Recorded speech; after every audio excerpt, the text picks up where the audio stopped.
It's going live.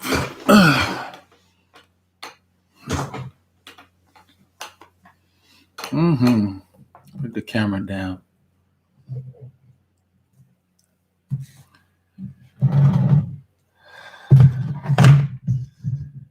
Hello, legends and super legends. Welcome to Veloharmony's subscriber hangout. I changed the time today because Paul and I went on an epic ride. We rode out to an area near Montgomery. It was windy and hilly, and so we did almost 5 hours and 40 minutes or something. We had some time, so we had to squeeze it in. So I didn't schedule the stream because I wasn't sure when we'd get back, but we needed to get this done. So I'm glad that I see there are 11 people already. I'm glad you guys could join us, but we had to get the K's in. And so I rode for all of you and everybody you know that couldn't get out today. So it was very epic. And on the way back at one of the intersections, we saw Mo as he was going west. So that's what it takes, guys. You just got to get out and ride. The reason I'm going this route with the conversation is because some people from the last stream were talking. Good for you, Paul. Yeah. Thank you, USMC. Yeah. Some people are saying about, asking about intervals and it's a long winter. Forget about intervals, guys. Just ride your bike. The ride is an interval. The dog that chases you, you'll do an interval. Intervals are not bad, but the reason why I'm talking about it is intervals can burn you out. If it's too structured and you're not out of shape, it's just hard on you physically and psychologically. What do you think about fixed gear bike riding? Yes, I used to do that. Rebel Against Them, cool name. I did fixed gear bike riding, Rebel. When I was new in cycling, my coach had me do that. He claimed that it improved your ability to spin very well, meaning the phases of cycling. That was my first introduction into the importance of bike fit because I had saddle sores galore because that fixed gear bike, you can't cheat. And so we had to really dial my fit in. And that's where I really got into fit because my coach didn't know much about it. So yes, it's good. It has its. I don't believe that you have to ride a fixed gear bike to be smooth, but it helps you because if you have one gear and you hit a hill, you build strength. You gotta ride that gear up the hill or into the wind. So yeah, it's good for winter training. A lot of like Gianni Bugno, a lot of the top riders back in the day would ride fixed gear bikes in the winter. Hi, Yusuf. Let's see. How long have you been riding for, Yusuf? I've been riding most of my life. As a kid, I had BMX bikes and whatever, but structured riding since 1988. When Greg LeMond won the Tour de France in 1986, that really got me. It drew me to cycling. In addition to the fact that I was having shin splints in college from running on the track, training for the track. So I would use the bike to get in shape. But that was when I really got into seriously considering riding because, Greg was such an inspiration, especially the next year when he got shot in the hunting accident. And then when he came back, all of those years. So I started riding seriously in 88. I got my first USCF license as a Cat 5 and started. I catted up quickly, like in a few months, because the Cat 5, it didn't take me long to move up. But yeah, so I raced from 88 to 2002. And then I stopped. I just got tired of the travel. I wasn't getting a full salary or anything, but all my expenses were covered, bikes and all of that I got. So I was more fortunate than a lot of people that were doing it. People do that because they love it, because it's a grind. You're in a suitcase all the time. Paulie Longa, hey, that's my brother there. You better be recovering, man. I've had 2 recovery shots of high five already, and I got Gatorade right here with me. You got to because we're going back out tomorrow for a few hours. We're doing less. Let's see. Chris Roxbury. There he is. That's the man. Hey, Chris. Welcome. Yeah, we just got back from an almost 6-hour ride. We felt like professional riders today. I wore my orange, the orange jersey. I got to try it for almost 6 hours and it performed admirably because we started like maybe 9C and then it warmed up really quickly. So by the time we were done, it was probably 18C, something like that. Ron on your left. Hey, Ron, how was your ride? Oh, the ride was awesome. Just beautiful. We didn't focus on it. We just rode. And whatever the route gave us, we did it. We just rode. No gadgets, we didn't look at anything. We rode mostly two abreast because the route we took was very quiet. It's a weekday. It's in the rural part of town. And on that note, I wanted to make a point. It was in my mind. Those of you who commute and those of you who ride in the city, you have to be even more cautious because people pulling out of shopping centers and they're texting or whatever. It's more dangerous riding in the city than the roads that you see us riding when we tape those rides. It's a lot easier to ride in rural areas. So when you ride in town, be extra cautious. When there's a doubt, just assume that they're going to do the wrong thing. So yeah, it's a challenge because yesterday we also rode, but we rode closer to home.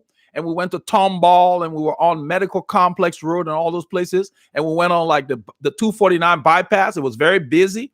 Drivers mess up. Sometimes they don't even see you, even though we have lights. So yes, you ride in town, be extra cautious. You commute, be extra cautious. Just like 4 times as cautious. Let's see. Let's see. Super legend. Hey, Sebastian. I know you. Sebastian Martinez. Welcome. Welcome. Enjoy your talks, motivational, MD Kerr. Yeah, I watched the front left tire to see if it's moving. Yes, that is true, Ron. And I try to make eye contact wherever possible. But the cool thing is our bikes can stop quicker than their cars because we're not flying, So I'm always ready.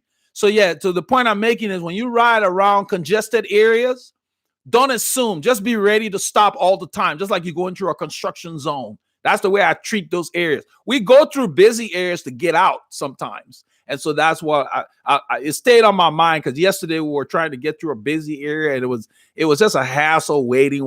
We ended up in the middle of the highway in those the areas where they have the turn lanes in the middle. We had to stop there to wait for traffic to clear for us to get through. And that kind of stayed in my mind to mention that. So yes, riding where you see us riding is easy. You're out in the air, you get a car every now and then, no big deal. In the city, it's a challenge. So yeah, just be extra cautious about that because you don't want a car to hit you or something like that. That's just a hassle. So yeah, but it was an epic ride. I mean, I feel great. Cleaned up and everything and ready to do the stream. But I tell you what, we made you guys proud. We went through some areas where even the cows were looking at us like, what are you guys doing out here? Wayne, welcome, Wayne. This is the first time I've chatted or addressed you, but I would like to let you know that I truly love everything that you and your channel. Oh, well, thank you so much. And Paul is on here. This channel was Paul's idea. It's been 2 years now. Paul and I have been close friends for a little over 2 years, and it seems like 20 years. We just clicked. And it was Paul's idea because the history, I will make a long story short. I helped Paul when he joined a group that we used to ride where he came. His saddle was like 5 centimeters too high. He was riding in pain. I didn't know, but I just saw him.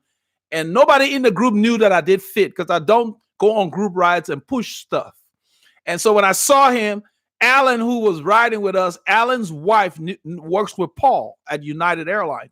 So Alan's wife had introduced Paul to us, to Alan and I, and told him, you guys ride bikes? Yeah, Paul, go ride with them. So Alan gave Paul my number because we live close to each other and said, you guys go ride. Alan didn't know I did fit. And as soon as I saw Paul, I told him, I said, yeah, this is off. And he was very open to it. So we dialed him in and he never looked back. The best way I can put it is Paul was getting dropped by the group because he had been off for a year when he joined the group. We used to ride with UMC. Those of you who've been here a while, And within 3 months after we did Paul's fit and put him on the training program, Paul was in the breakaway. We rode away from the same group that used to drop him. And that was like, man, he surprised me because I thought it would be 6 to 9 months. But he was so dedicated. He bought his trainer and all because he didn't have a trainer. And I said, you got to get a trainer. And he would get up at 2 in the morning and ride and go to work because his schedule is like 4 till noon, something like that. But the reason I'm saying this is the bottom line, guys, you just got to ride your bike. You just got to get on your bike, put your butt in the saddle. That's what it takes. Okay. You don't need power meters, all that crap. Turn them off. Just go ride. Some rides, you don't need them. So there was no heart rate monitor today, no structure, nothing. We just rode. The hills come, we stand, one person standing, sitting. We just got the miles in. It was beautiful, just lovely. I was talking to the cows. They were looking at me. I'm like, hey guys, what's going on? They just looked at us. The cows look at you sometimes like you owe them money. I don't know if you guys have noticed that. You go out, those cows look at you. I'm like, man, the guy looking at me like I borrowed money from him or something. Let's see what we got up here. Hi, Eldred and Paul. I like your writing style using higher cadence because it's my writing style. Why the others don't practice high cadence? This is Edwin Cancel. The reason I read the comments, guys, those of you who are on browsers and whatever, or you can probably see the chat. What happens is YouTube records this, and when they replay it, if somebody's watching it on a television or something, they don't get to see the chat. So that's why I read it before I answer. And then I found out, because YouTube is not very good at giving people information on how to use their stuff that they roll out. They got great stuff here, but you've got to really dig to understand it. I found out, unfortunately, from the first 2 videos, I went and edited them, because YouTube has a feature when they record the videos and they load them out after we're done. You can go and edit it, because the first couple of times we were doing beta testing, I'd come in and I'm spending 2 minutes clicking around. That was boring. So I chopped it, trimmed it. Well, once I did that, it took away the chat for the people who are replaying it, even on a browser. And I'm like, I wish I would have known. I would have left that, because it's kind of nice to see the chat. So I'm not going to edit it anymore. So those of you who are not going to be able to attend, you can watch it. You'll be able to see the chat and all that kind of. It's kind of cool. But let me get to this guy's statement. Edwin, he said, why the others don't practice that? Edwin, not every writer is, how can I put this? High cadence is okay. It's kind of like this. High cadence is like an acceleration mode. And maybe that would make more sense. So let's say, for example, we're all predisposed to ride a certain way. Most people, 60 RPM is like a thing out of the gate. First time you get on a bike, anybody can do 60, 65. It seems to translate from walking. We're more predisposed from walking. Riding a bike is not a natural thing for us. That's why you got to really work at it all the time. So when you get on a bike the first time, you can do 60, 65 just without trying. And then people start to bump it up 80, 85, 95, whatever. And so when they say high cadence, they say 90 or more. That's the range. But some riders who don't have a lot of muscle mass, smaller riders, they find high cadence to be easier for them. The reason I use a lot of high cadence is I have a sprinting background from the track. I have a lot of fast twitch fibers. So it was just natural for me to spin when I got on the bicycle. That's just, that's the thing. Now, doesn't mean I don't push big gears. I can push a big gear, but what I found is just not efficient. When I start to push a big gear, my muscles start burning. You guys know that. It starts to burn. It hurts. So why do that if I can drop the gear and maintain the same speed by ramping up the RPM and not lose the speed? That means I'll be able to go longer. So I want to caution you, if you're not a lightweight guy that has to spin because you don't have the muscle mass, don't just spin high cadences all the time. Be able to do all of that. I've talked about it here. Be able to go from 70 to 120, like a car's tachometer. You should be able to do 70 and then spin to 120 to close a gap or chase somebody or get through a light. Practice doing all of it so it will make you a dynamic rider. That's what I strive to do. I do push gears, but I only do it when I'm doing specific workouts to build strength, because I don't go to the gym and do weights. I do it on the bike. But in the group, I keep my cadence up, because those guys we ride with are a bunch of maniacs. They don't care if they're ready, if they got like a little bit in the tank. They will use their last energy and just go hard, and then they get dropped, which is fine. That's what makes the group we ride with now interesting, because anything goes. But the point I'm making is they're not very good. Not all of them are good at pacing themselves. So since I know that anything goes in that group, whenever I ride with them, I keep my cadence up. So when they accelerate, I don't have to strain my legs or my back or anything. I just rev. That's what you're seeing. And that is the way you're supposed to do it. When you ride with riders that change speed a lot, keep your cadence high because you can adapt. Always use the smallest possible gear to maintain that speed. Then you can rev it, and then you will last longer. Then at the end of the ride, hours into it, while they're tired, your legs will be fresh, and then you can. That's what happens in a road race. That's in a road race, they ride like they're maniacs because it's inefficient. They attack. Then they slow down, then they do it repeatedly. Well, that's the worst way. If you drove your car like that, you burn a lot of fuel. So, that's what it's about. It's good, but it's not the only way to ride. Some riders can ride 75, 85 all day long cadence and drag and ride you off their wheel. So don't get set in one mindset in that regard. Anyway, let me get on here. We're getting a lot of chats popping up here.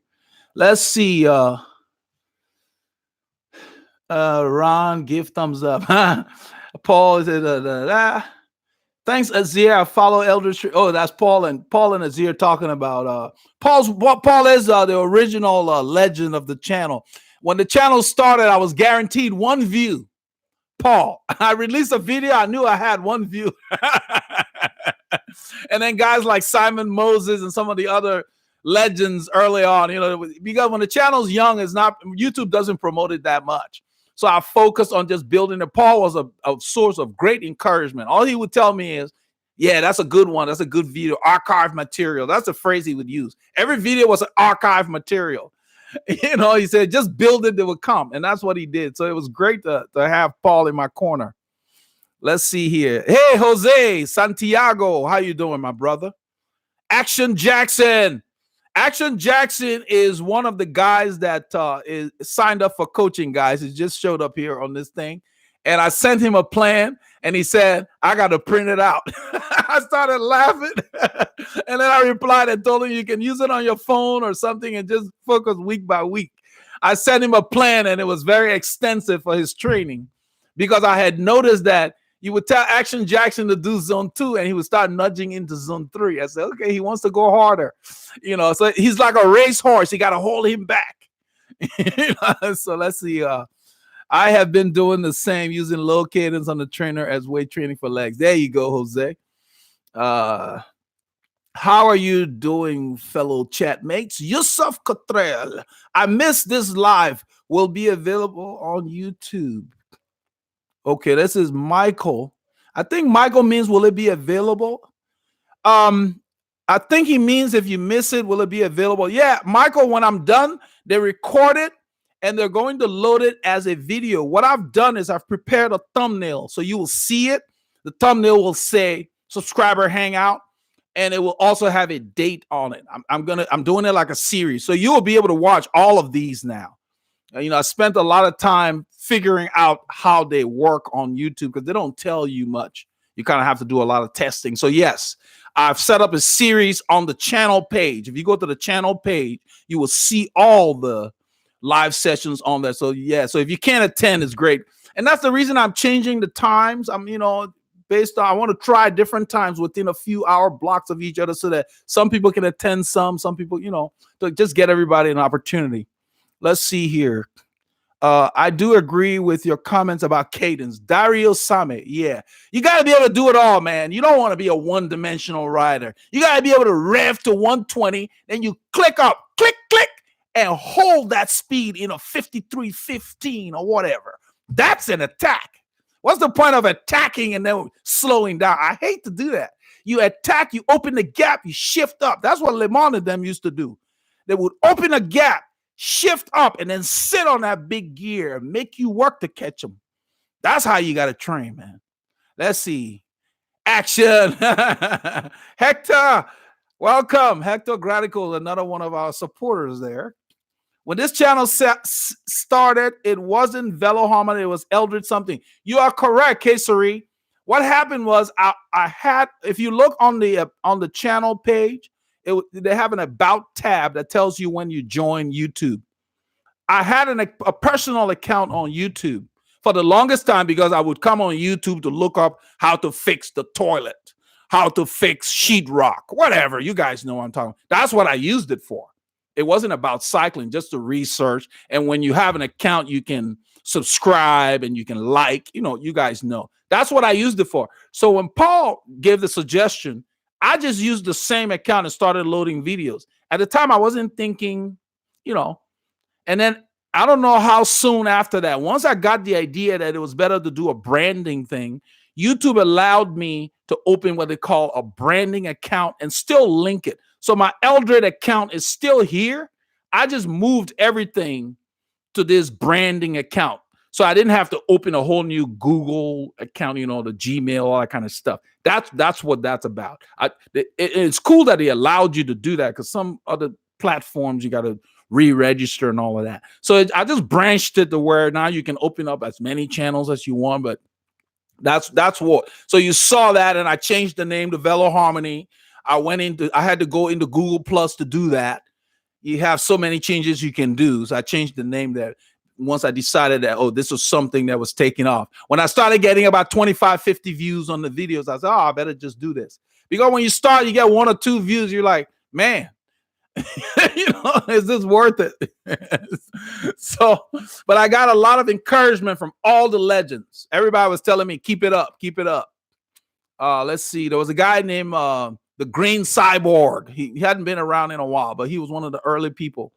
Let's see here. We have come a long way. Yeah. I know you've been putting out videos about winter riding, but man, it's too cold. You don't have to go outside, my brother. Let's see. Seeing you on Zwift for us not. I don't know how you get on Zwift. Maybe I should contact them. I've had a lot of people asking me about that. I don't know when you say see me on Zwift. I don't know how they work. Maybe I will contact Shane Miller. I mean, he does a lot of these things. I can look into that. I don't really know how you get on Zwift. When you say get on Zwift, maybe you can put another comment there, Jose. I don't know what you mean when you say, are you going to see me on Zwift? I don't have a Zwift account because I don't really use that. When I get on my trainer, it's, those of you who have the plans, like what's his name? Action Jackson, if you've looked at your plan, even Wesley Steven, I got a 20-minute warm-up that is very structured, that you're using high cadence to wake up your body. By the time I'm done with that 20-minute warm-up, it's time to go into like the tempo workout or whatever. Then I'm done. The sweat all over the place. It's been 50 minutes. I'm done. So I don't have time to watch anything unless I'm spinning for a long time. So, right now at this point, fortunately, we're not in New York and other places like Buffalo, wherever you are. I believe you're in Buffalo. So our roads, today it was like 62 when Paul and I was out there, 62 Fahrenheit, which is about, I guess, 15, 16 C, something like that. Let's see here. So, yeah, so we get to go out. We're not stuck in all the time. And this Saturday is supposed to be like 20, 22, 23 C for a high during the ride. So it's one of those days where we probably won't even cover your legs. I would still wear my thermal bib shorts because the air is still cool, base layer and stuff like that, but I don't think I'll need to cover my legs. I don't play with the cold weather because unlike you guys, we don't get it for too long. If you mess around, you can get sick. Because when you're riding hard, your body is more susceptible because your immune system is taxed when you're pushing, so that's the key. I don't play with that. All right, let's see here. I know you've been putting in there. I'm taking spinning class. This is Dario. I'm taking spinning class at a gym, and thanks to you, I'm killing it. Thanks to me? What do you mean you're killing that? I'm not there. You don't want to ride. I think I know what you mean. Well, good for you, man. You're the best rider I have seen. Now, here's the thing, Yusuf. There's a lot of riders faster, better than me. Like, for example, there's a guy named Mo that rides with us. He's ridden with guys like Mario Cipollini. He didn't tell me. Somebody else told me because Mario Cipollini came to Houston to visit one of the bike shops. I think they had a show or something. And then Mo happened to show up, and the people said that Mario stopped everything he was doing to greet Mo. And Mario is the star. So they were like, wow, okay. And then Mo told him, yeah, we used to ride together. And this guy rides with us. And he just has a brilliant personality. He's just a breath of fresh air to be around. But the point is that I think what you're talking about, Yusuf, is that you understand how I ride. Yeah, it's not, I'm not out there to win anything. My goal is to just have fun, enjoy, get the most out of my body right now at this point. And it should be the same thing like Garnett, guys like Garnett that race. The race should be for that, to get the most out of your body and see. And wherever you end up, you end up. It doesn't matter. As long as you've done your best, you've won. That's the way you need to look at it. Let's see. Dario, he said, that's all, my brother. Hector, give me whatever that is. That's not the Vulcan salute, is that? That's the Vulcan, I guess. Yeah. Rich Walker, good evening from Tennessee. Is there a balaclava that you would recommend for winter riding? I tried mine out today in 29. It was a little thin. Yeah, 29-degree weather, man. I give you credit. I will. I don't really have one I recommend now. On my site, I don't even know if I have a balaclava there. I will check. Rich Walker. I'm gonna make a note of that, Rich. At the next session, I will go ahead and I will put it on the recommended cycling products page on my website on veloharmony.com. There's a web store, recommended cycling products. You can look there to see if one is there. If there isn't, I will add it there. I just made a note of that. I'll have that added, add a balaclava. The thing is, I've ridden in temperatures here in Houston about a year ago. It was 25, which is unusual for us. And I'll be honest with you guys. You all know I get the top stuff and all that. I wore all the crap I had. Guys, I was cold. Okay, I told Paul about it. He probably laughing right now. I was cold. I cut the ride short. I had balaclava on. Everything looked like a spaceman, and everything hurt. I couldn't get my hands warm enough.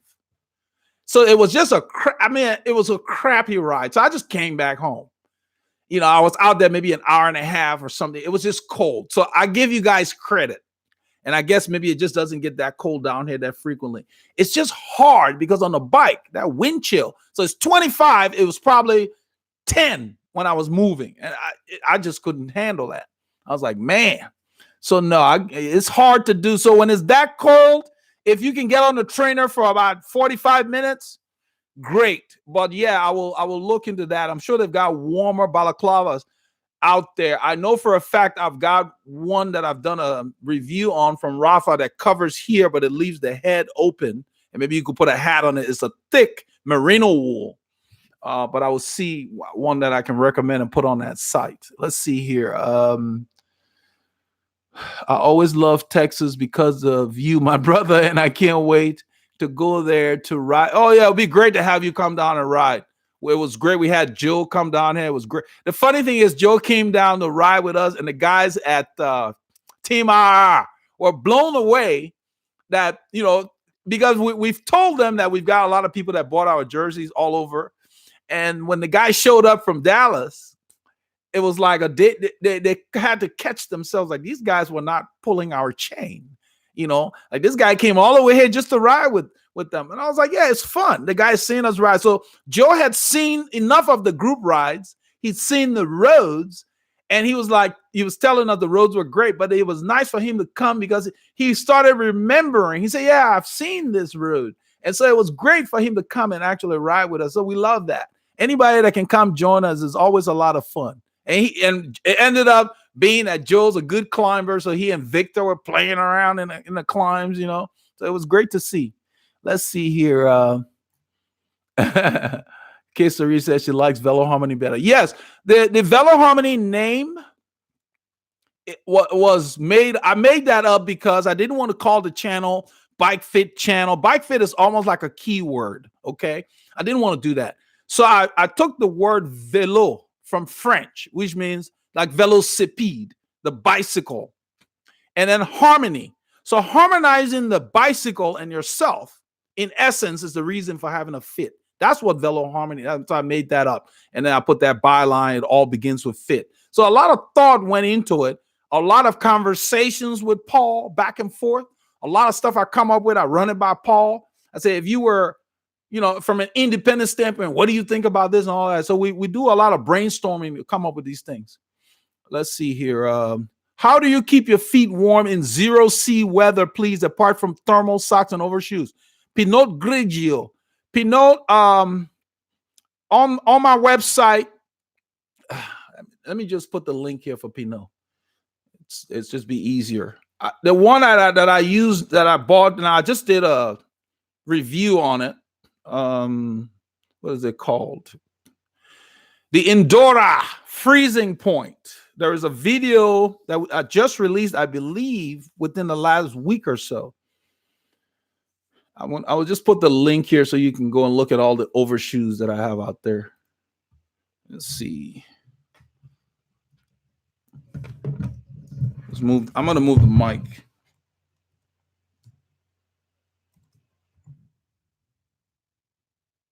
Here we go.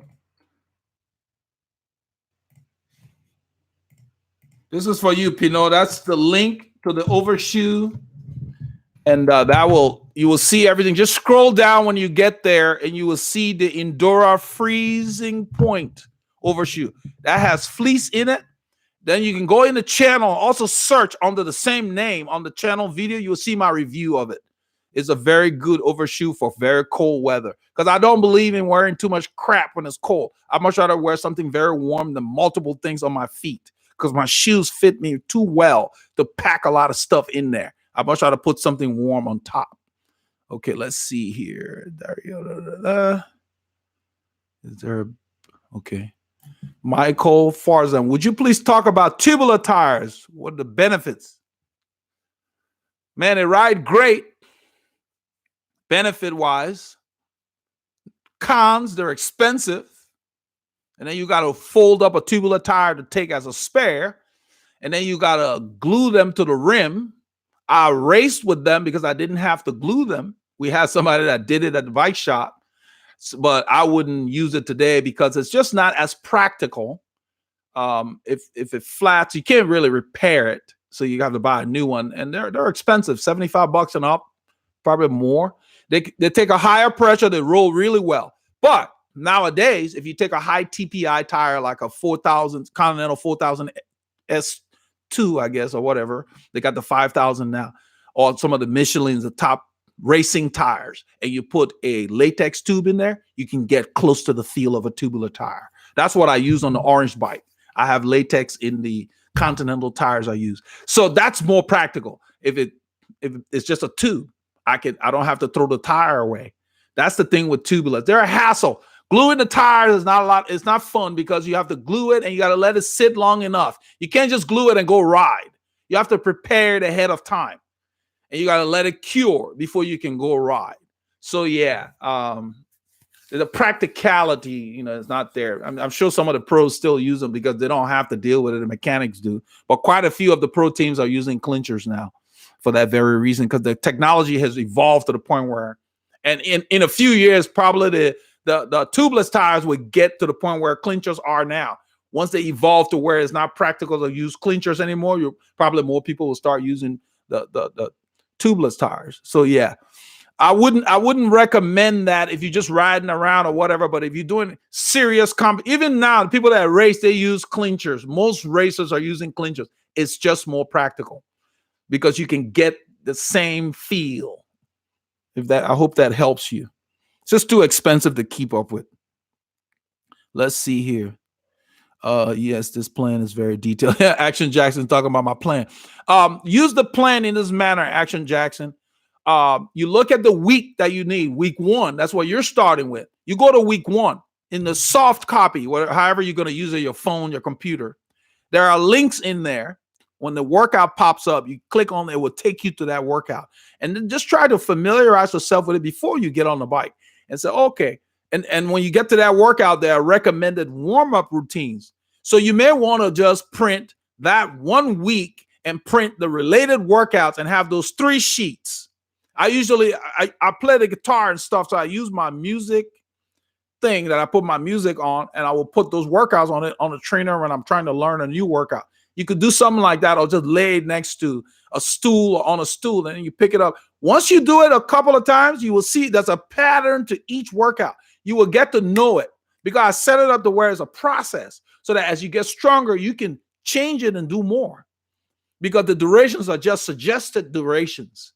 So you will see. So start with just 1 week and the related workouts and don't print the whole book. Just do it that way, and then you will see. Print as you go. Do week 1 and all the related stuff, and it will be fun. It's designed to not kill you, not let you kill yourself, but get you strong, get you fit easily by using cadence at the right time and keeping your effort governed. We're keeping you at tempo or less. Don't push too hard right now. It's still winter. That's what the plan is about. So follow it that way, because when it's time for you to go hard, it will be fun because you will be strong. It's not slow training. It may say base, but it's got work in there.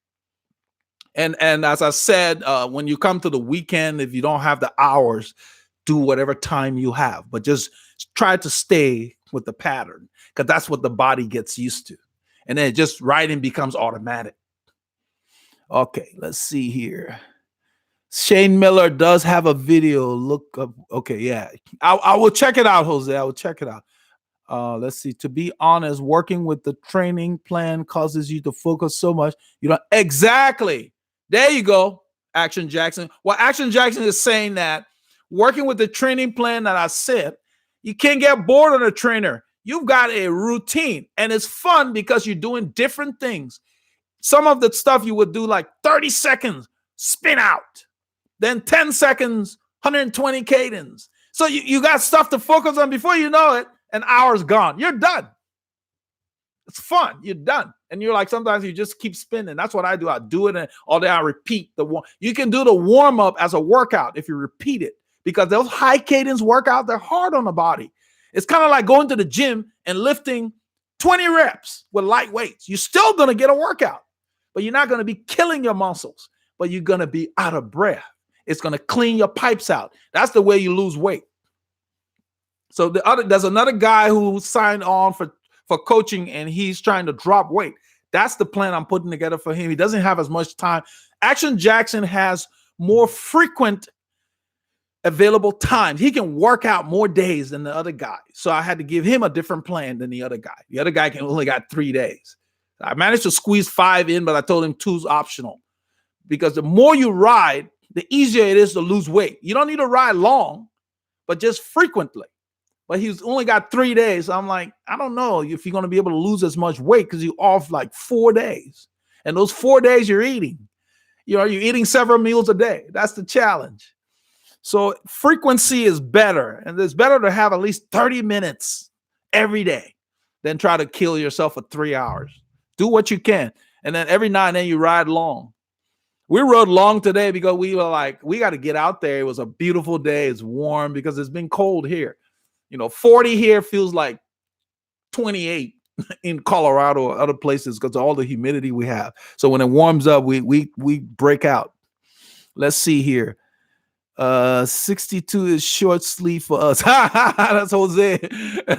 yeah, your body, you get used to it. It just, I think it's a matter of, it's been so cold that when it bumps up, then it feels balmy to you. But for us, we're spoiled because it doesn't stay cold very long. This weekend, we're going to hit 70s.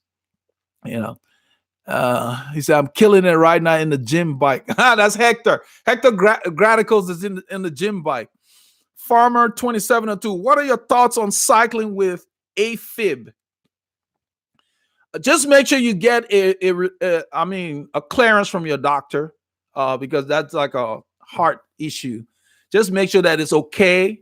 And the biggest thing is that discuss with your doctor what you plan to do and see if you can do strenuous stuff, because I don't think it will hurt you to do, say, mild or even long rides, but I don't know about interval stuff and the really high end stuff. And you don't have to do that, because a lot of racers train most of the time in like the steady state. I think steady state would be good, but you really need to discuss with whoever you're seeing, because that's a serious thing. It's important, but I think it's better to be physically fit if you're having any kind of health problems, because even the doctors will tell you, if you go for surgery for any reason and your blood pressure is too high, some of you probably already know, they don't want to do the surgery if you come in there on your last leg, because they're worried about you making it through the surgery. So they like for you to be healthy when they operate on you or work with you on any ailment you have. So yeah, so regardless of whether it's Afib, whatever you've got, exercise is good. So what I'm trying to say is just find out from the doctor how hard you can go. You know, hey doc, can I do racing stuff, or should I just do endurance, steady touring, steady rides? I think steady rides are good, but check with your doctor, because when you're fit, your body can handle all these other little, what I call discrepancies. You're better off. Let's see here. Hey, hello from Boston. Daniel Otero. That name is familiar. I've seen it somewhere. It's familiar. Just throw on YouTube Action Jacket and ride with Eldred and Paul on Honia Egypt. we came home on Honia Egypt Road today, Action Jackson, but we were not killing it. Just steady. Zone 2, Zone 3, tempo. We just rode that last climb. It was very nice. It was like 2 something in the afternoon. There weren't a whole lot of cars. Bruce L, hello from Massachusetts. Welcome, Bruce. It's probably cold up there. Let's see. Did I lose everybody? I lost it. I think I scrolled up too much. Here we go.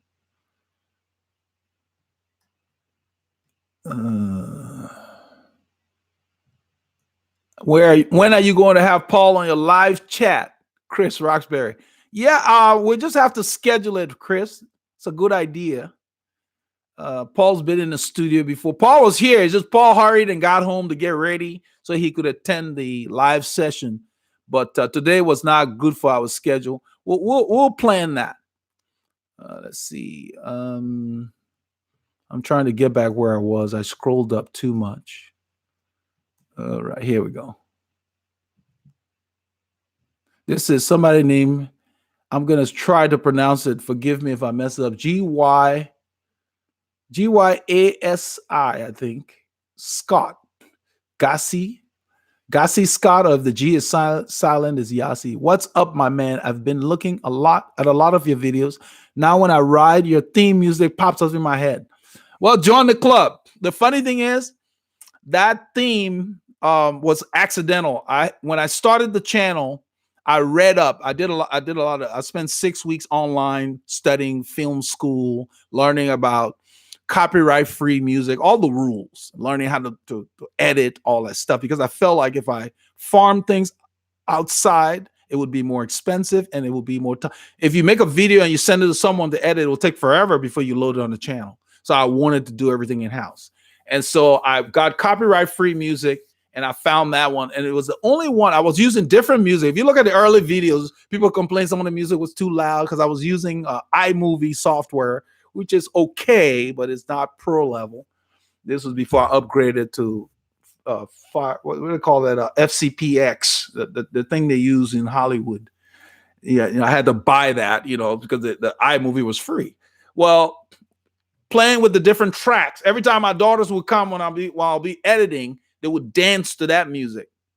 And I played it on some of the group rides with UMC, and it just seemed to work with our cadence during the rides. So I went and looked at the bottom. I went back to where I got the music from, because the MP3, it was compressed. And one legend sent me a note and said it sounds too loud on his system, because by the time I load it on YouTube compresses it more, and I have a compressed version. And so I went and contacted the guy who wrote the music, and he had a version he was selling because the other one was free. So he sold me the raw files, and what they are, it's like the bass, so you can do your own mix. So I was able to get the raw files, which is not compressed. And so when I put it on YouTube now, it's a lot easier and it sounds better. But I decided to stay with it because when he sent me the raw files, he had the cadences in there. And all of them, for the most part, are written close to 80 RPMs. And when you think about it, if you look at your stats, doesn't matter whether you do 110, 60, 70, your overall, when you ride, it's around 75 to maybe 85. Some people are higher, but it's in that range. So when you watch our videos, we're riding to that music because it just works. And then the sound just sounded good. So I stopped using other music because other legends on here had said, we want to hear you. we don't want to hear the music in the background because I was using iMovie and it wasn't very low when I was playing background. They said just use it as an intro and an outro. Somebody had said that. So I took everything into account. And there's a guy named Nick Nimmin on YouTube that counsels people. He has this channel, help you how to grow your channel. And I follow him. He's on my channel page. And he had mentioned that too. So I went ahead and started using it as a theme for the channel, just like a TV show. When Hawaii Five-0 starts, you know what it is. And I decided, why don't we just do that? And so my daughters were like, yeah, we like that song anyway. And I don't know, I believe I bounced it off of Paul, but we talk about these kind of things. And that's how it got, that's the history of that, So yeah, so it's come a long way and I love it. So I bought the tracks from the guy, so I don't have to worry about no copyright or anything. Even though it was copyright free, he was only, the free one is compressed, and that's not, it's just all one. They compress everything and you just get a song. You can't mess with it. You can't get in there. The raw files, you get the percussion and all of that. Then I had to take it and build everything together so I can change the track any way I want. So when you watch the group rise, they may sound the same, but I've got layers of bass and other things. Sometimes I got 2 bass tracks playing when we're going hard, and then it just pops. Some of them I came across accidentally because I would be moving the tracks and it just started sounding. So I started playing with that, and that's what I use. So, it's kind of cool that you like it because I love it. I think it's really cool. Some people, it's a love hate. Some people comment and say, we just want to see you ride. We don't like the music. So I've adjusted the volume to where the music is not overpowering and it's there because I still want you to hear the wind. I want you to hear the cows. I want you to hear us. And so that's kind of working like that. Let's see here. Cremo, hello from Belgium, Brussels. Welcome. Welcome. In fact, today, it's funny, from Belgium, today I was telling Paul that the hills we were riding made me think of the Belgian Ardennes, because I was thinking about Moreno, Argentina, and those boys and their classics. I think there was a race. Which race went through there? One early season race. I don't remember it right off the name, but I used to watch that. Pinot Grigio, thank you, brother. Much appreciated. Welcome. I heard from a few sources, including GCN guys, that the way you pedal doesn't really matter. What's your opinion? This is Hector. I guess when it said the way you pedal, maybe they're talking about whether your toes are pointed down or whatever. Yes, I agree with that. My heel drops. I don't do that on purpose. That's just, it's kind of like when you're running. Everybody runs differently, but it still get over the finish line. Yeah, everybody's different.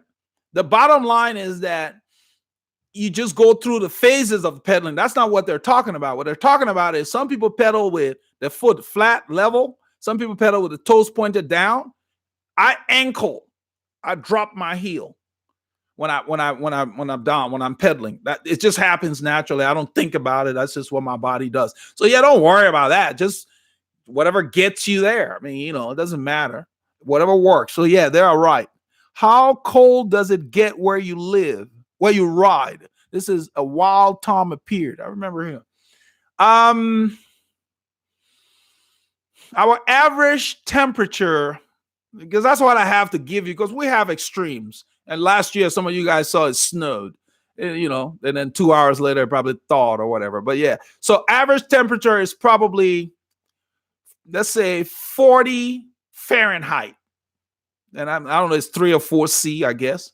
40 Fahrenheit to 20 Celsius, which is 70. So 40 to 70, that's what we get. That's normal. When it starts changing, then it makes news. Then it's on the news. Ooh, cold, hard freeze, right? Cover your plants, wrap your pipes. So, and those are rare, 1 or 2 days maybe. And then, yeah, so it doesn't get very cold, but for us, because of the humidity, 40 Fahrenheit may feel like 20 Fahrenheit. So, 4 C may feel close to, 1 or 2 C. So it does feel cold because it doesn't stay cold long enough for you to get used to that. So I fight with my daughters all the time because the people in my town in Houston don't dress properly for the cold weather. Just everybody. They just throw on some windbreaker and run out of their cars. And they're cold. You see them. And I try to tell my daughters, dress, cover up, cover up. People don't dress warm because we're spoiled, because we expect it to warm up. And so, yeah, so it's kind of hard to give you an exact number, but that's the range. So yeah, you can ride. In fact, a lot of teams used to come down to Texas to do training camps. When I lived in Austin, Motorola would do the training camps there after Lance won the world championships, because the weather is very good for riding. You get up in the morning, it's like 9, 10 C, and then in 2 hours, it's 18 C. That's like arm warmer weather, and you just go and ride. So yeah, we can ride year round. And then the problem with that is some people don't know how to back off because the weather's great. And then you ride hard all year, and then by April you're burned out. So you have to really be careful about that. So yeah, so this is the South. I mean, this is South Texas, and I think Florida is similar. So I saw when you look at the longitude, longitude, where we're similar, because we share the Gulf. So yeah, we're South US. It's warm, and I'm sure the south of France is probably warm like that too. Let's see here. I learned that high cadence. This is Dario writing here. I think he was typing fast. So I'm going to try to paraphrase. I learned that high cadence, his son now, he has a son that is 21, and he drops off a lot of his buddies while they are climbing. So that's what I do. Okay. I think what Dario is saying, that he learned from his son. His son's 21. His son is very successful climbing with a high cadence. From a biomechanical standpoint, I've mentioned it before. When you're climbing or when you're riding hard on the flats in a large gear, it's easier for your heart to pump the blood, for the nutrients to get to your muscles and remove the lactate and give you the nutrients you need if you have a supple cadence. When your cadence drops too low, I've said I use 70 as a gauge. I've read about it and I've tried it for me. You get much below 70, then your muscles start tightening up.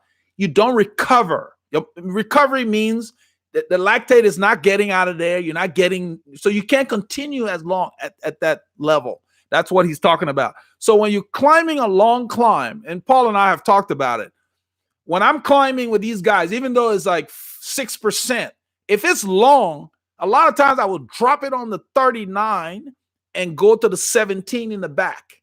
So I'm ready to go lower if I need to, instead of being on a big 53 and trying to squeeze the chain close to cross chaining like some of them do.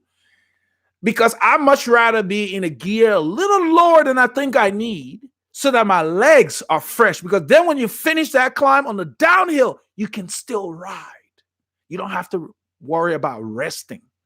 So yes, Dario, that's the reason. It's just biomechanically more efficient to do that.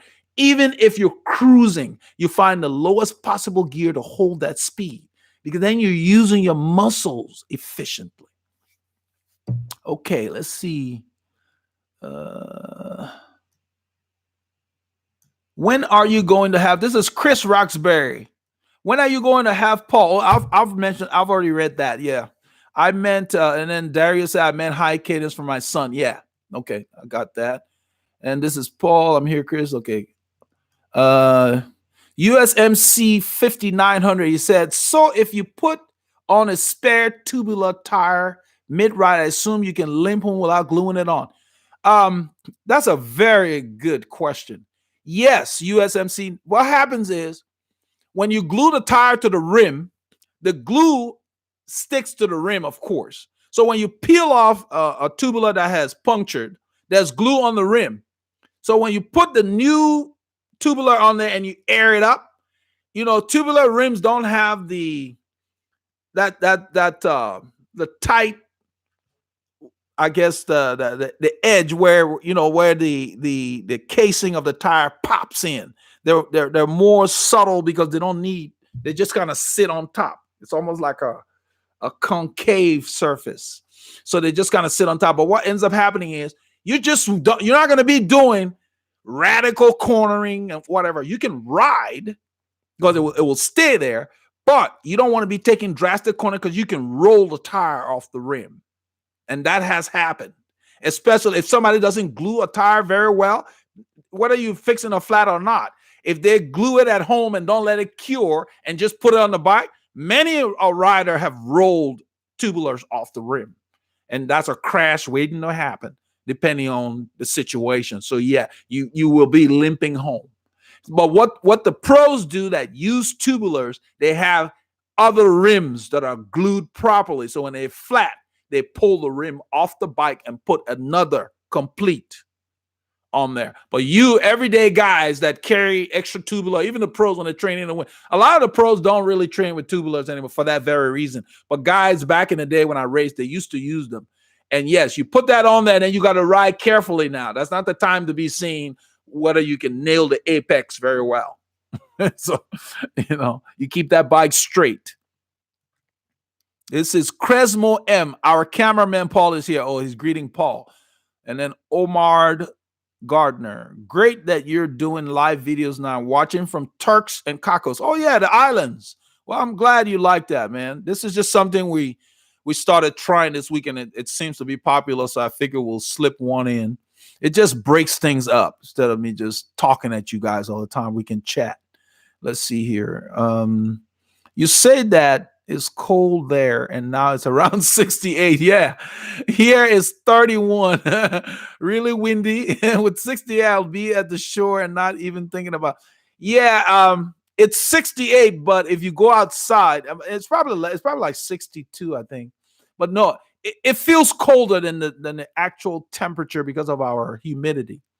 So yeah, it might feel like maybe 50, which is but you still got to wear warm stuff, and that's why you see me talking about wearing thermal shorts. The air just feels colder regardless of what that temperature says, and that's the reason I wear the long sleeve jerseys. We wear the arm warmers. So like if it's 68 or let's say 65, which is like 18C or higher, I don't cover my knees because you're riding the bike, your legs are doing the work, the blood flowing, is warm. So 68 or higher, I don't cover my legs necessarily, and you probably don't need to cover your arm. But if it's less than, let's say if it's 55 or higher, a lot of riders will wear arm warmers, but nothing on the legs because your arms are just sitting there. They're not working. And that air on it can be cold sometimes. So that's why I like the long sleeve jerseys. So sometimes I'll just put on a long sleeve jersey on days like those. The days that are in between, they're tough to dress for because when you miss it, you can be uncomfortable. So a lot of times, it's like the guys in California will wear arm warmers because they'll ride from the coast and then they go inland and the temperature is different. And then they pull it off. And then when they're going back to the coast, they put it back on because it's cold. It changes, especially in the San Diego area. How much do you charge for plans? Joel Rodriguez. They vary, Joel. Go to the website under what is it under? It's under services, training plans, and you can pick from the plans that are there, and you'll see what they are. Let's see here. Hi, Eldred. This is Timothy Jeffrey. He said, "Hi, Eldred. I'm from Trinidad and Tobago and have been following your channel for a while and recommend to friends. Regarding fit, does the width of your bar factor in?"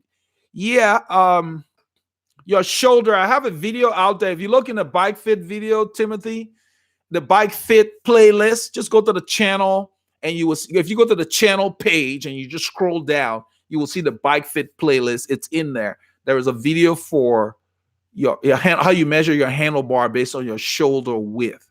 So I'll use me for an example. I wear a 42 jacket per se. So if I put a tape measure around my chest, it's 42.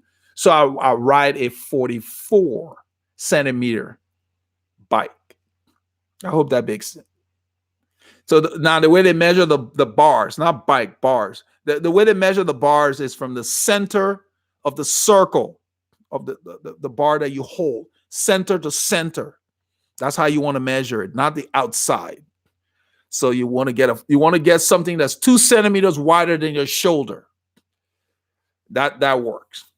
You don't need it wider than that, and you don't want it too narrow. You constrict your breathing. You want it to be just comfortable for you. So whatever your chest size is, add 2 centimeters to it and find the bar for you. Any bike shop can give it to you. You can buy it online. The reason I mention how it's measured is when you shop for it, they will tell you center to center, the center of the hole in each bar. That's how they measure. Hope that clears it up for you. All right. Let's see here. Daniel Otero says, do you count indoor training miles as your outdoor miles or year total miles? That's a great question. I'm not laughing at you. It's because that people ask it all the time. I don't care about my annual miles. And the reason is that I don't control that. I'm more concerned about hours. And I don't calculate annual hours. I calculate weekly hours. And those of you who work with me, you know what I mean. Because your hours available to ride, it's going to change from week to week. If something comes up and you can't ride that much that week, you don't sweat it. And then when you have more time, like we had today, we went and we did a longer ride. So it's kind of like you put a base plan. If you got 30 minutes on Monday, 45 or an hour on Wednesday, whatever, you just do that and you just stick with it and let the miles fall where they may. Because you don't control that. When you go out, if it's windy, you're not going to get a lot of miles, but you're still riding for that time. So no, I don't make goals based on miles. I know a lot of people do. I don't set goals to say I got to ride this many miles a year. I don't care. I just get out and I ride and I focus on hours. I've got 4 hours to ride Saturday minimum. You know, like this Saturday, my daughter has an event at 1:30 p.m. So I need to be back by noon. That's plenty of time. We start at 7:30 with those guys. We leave here at 6:45 in the morning. So 7:30 till I got to be back at noon. That's the way I gauge it. And however, it'd be like 4.5, 5 hours. That's plenty. So you got to do it that way. You focus on time, because when you start looking at miles, then you put pressure on yourself and you start riding into the wind, killing yourself to make the mileage for that day. You don't control that, because with a group, we cover more ground because you're drafting. But by yourself, you don't go as fast because it's just you. And so, but you're still working hard because you're dealing with the wind. Because the key is to keep yourself in the zone that you need. So no, don't worry too much about miles. I don't do that. I don't, you know, it just will be hard. It's a red herring. Lexington Steel. I don't understand this. Let me get rid of that one. Let's see here. Okay. What I've said on here, unfortunately, with every good thing, and I've got to stop here to mention it, with every good thing in life, we got a bunch of yahoos that just show up and put stupid messages here that has nothing to do with this forum and this channel. You guys know what I'm talking about. You know, every good thing you got, because of the freedoms that they have, instead of them using it constructively, they come out here and put crap. So thankfully, YouTube has tools that actually arrests those stupid messages and just discards them and gives you the opportunity of banning them. That's what you saw me do, because it made no sense. Just come out. They have nothing to do with this forum. These are people that have no life, because that's the only way I can call it. You have nothing to do with this forum. You're just on the internet leaving stupid messages on places that you don't really belong. So, you know, go figure. But, you know, they live in a free country, so I guess they're entitled to do that. Let's see here.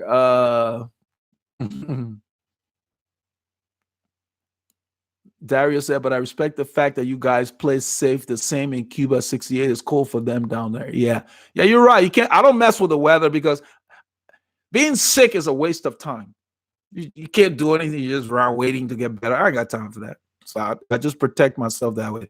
For me, I count only the miles on the road. MOM. Okay. I don't count even the miles on the road. I don't count. I mean, I do my stuff in kilometers. Yeah, I know what you mean, but I don't care about what we cover. Yeah, we talk about it. Like today, we rode almost 80 miles or so. That's great. What I know is we rode almost 5 hours, something like that. That's what stays with me. That's what my body knows. My body knows that we worked for 4 hours, whatever. That's all it remembers. We worked for that long in this zone. So then if I go out there and somebody is trying to go that long in that zone, my body's going to say, you're nuts, because this is where we need to be. Let's see. What do I have to do to double my FTP in a year? Sheesh. I don't know if you can double your FTP in 1 year. Alex P. What Alex is talking about, the functional threshold power, is the FTP for those who train with power meters. I don't know if that is a reasonable goal, Alex. That's kind of like going in the gym and saying, I want to double the weight that I bench press in 1 year. It may not be possible.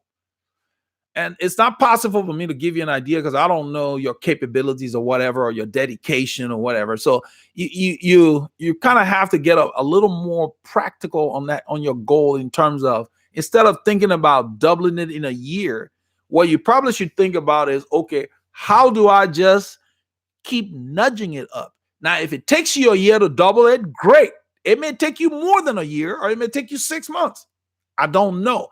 But I'm going to answer your question this way by saying that to improve your functional threshold power, you need to do workouts at your functional threshold power, along with base long miles. You need a structured plan. You can't just train at threshold, because your base being high also bumps your threshold up. And the body cannot do too much work at threshold. It needs to rest. So when you train at base, your body will rest, and then you do some work at threshold as well. So don't just focus on threshold. In order to improve your FTP, you need a well-rounded training plan with a structure that will let you work on all aspects, including your FTP. So the first thing you need to do, since you're talking about FTP, it sounds like you already have zones and you've done a threshold test. If you have not, you need to do a threshold test so you can get your zones, so that you can know which day you're going to be doing endurance, tempo, threshold work, above threshold, and so forth. So so the short answer is, get a structured training plan if you want to improve your threshold, so you can maximize your time on the bike. Stefano Mancini, he said indoor miles don't count. Okay, he was answering somebody. Then Sebastian Martinez said, who is Paul? I guess he missed the intro. Paul is my buddy, and he's the gentleman, Paul Ilonga. He's the gentleman that suggested that I start this channel, because he asked me one question when we met 2 years ago, and 3 hours later was still, because cycling stuff just goes. He's like, I can't handle all of this. You got to put it somewhere where I can come back and look it up. So Paul's on here right now. If you look through the chat, you will see some of his comments and greeting people here. Let's see. Greetings from Puerto Rico, Christian Arvelo. Welcome, Christian. Timothy Jeffrey says, how can we purchase the Veloharmony kit? We ran out, Timothy. We only have 2 shorts left. All the jerseys are sold. So we need to get another batch. And when we get more quantities, we will put it on the website. The Veloharmony.com website has them there. They allow back orders. The problem is, we've had people like Jose Santiago ordered it, and after a while, those guys got stuck with the pro teams and whatever. They require that we have 15 orders. They'll do it for 10 if we don't make any changes. But what we want to do is, we don't want to change the kit. All I want to do on the next one is to remove the HTTP Veloharmony.com and just leave Veloharmony on there. So we need to get 15 orders before we can order a batch. So you can order it. It does allow back order, but the problem is, I can't tell you when it will be fulfilled, because we need 15 orders on the site. I can put a counter. I have them put a counter out there that will give you an idea. But so you can buy the kit from the site. Now, the kit is sold out, but you can back order. The gloves, the arm warmers, the leg warmers are all in stock. So you can go to the website, veloharmony.com, go into the web store, you'll see them there. But we will be getting another batch as soon as we can. So Dario says, by the way, I'm at Wynwood, few miles from Philadelphia, Pennsylvania. Yeah, that's cold up there. So Dario says, all right, people like you keep this great country moving forward. Oh, thanks, Dario. There are many people here, like, that help keep America great, like our brother here, Chris Roxbury, Frankie, that used to ride with us. These guys Think about it. They left and went to war so that we can be on the internet and not be threatened by these guys that came and blew up the buildings and go around the world blowing up stuff because they got issues. My thing is, you got issues, declare war and wear a uniform and then fight other people that are armed. Don't go blow up people sitting at a cafe. So anyway, let's see here. Sebastian wanted to know who I am. I am the cameraman for Veloharmony. You're more than a cameraman, man. You are a cinematographer on the road. You know how hard, guys, you know how hard it is to hold a 1 pound camera with all these weight weenies out there buying lightweight components. We're carrying an extra 1 pound, riding hard with those guys. That's what we talk about all the time. It's a 1 pound camera. When you put it, it's almost a pound, 400 and something grams. And you carry it. Doesn't feel bulky, but you're still carrying a pound extra. And even when we're not filming, it's in my jersey or Paul's carrying it. But the thing that pumps us up is like, okay, we got an extra pound and we're still here mixing it up. So what if we don't have the camera? That's the thing that pumps us up. So we always laugh about that. So no, you're more than that. Paul is one of the original super legends. Let's see here. Paul said, Paul. That's why I call Paul my brother. I have a brother. I'm closer to Paul than my biological brother. My biological brother has no clue who I am. It's one of those things. But yet, if something happens, they want you to attend a funeral, all that kind of stuff. I told people that I know, I say, if I don't hang out with you when you die, I won't be at your funeral. You can guarantee that. Anyway, I'm getting off track. Let's see. Hector said, got it. Thanks for answering the question. I don't remember which question, but you're welcome. Let's see here. Morga Marius. Do you think a pro can win these days a race with an aluminum bike and aluminum standard wheels? That's a very good question. I'm sure. I don't think it's just the equipment, especially since the UCI has a weight limit, because they have steel bikes that people make that's right at the UCI limit here in like Oregon. There are companies, they build a steel frame, they put a carbon fork on it, and they can get it to that UCI number. They can do that with aluminum. Aluminum has oversized tubes. So yes, it's not the wheels and all that stuff. Those guys are riding that stuff because the sponsors provide it. That's it. It's not the equipment, it's the engine, guys. You put Chris Froome on a bike from Walmart that fits him, he will drop you.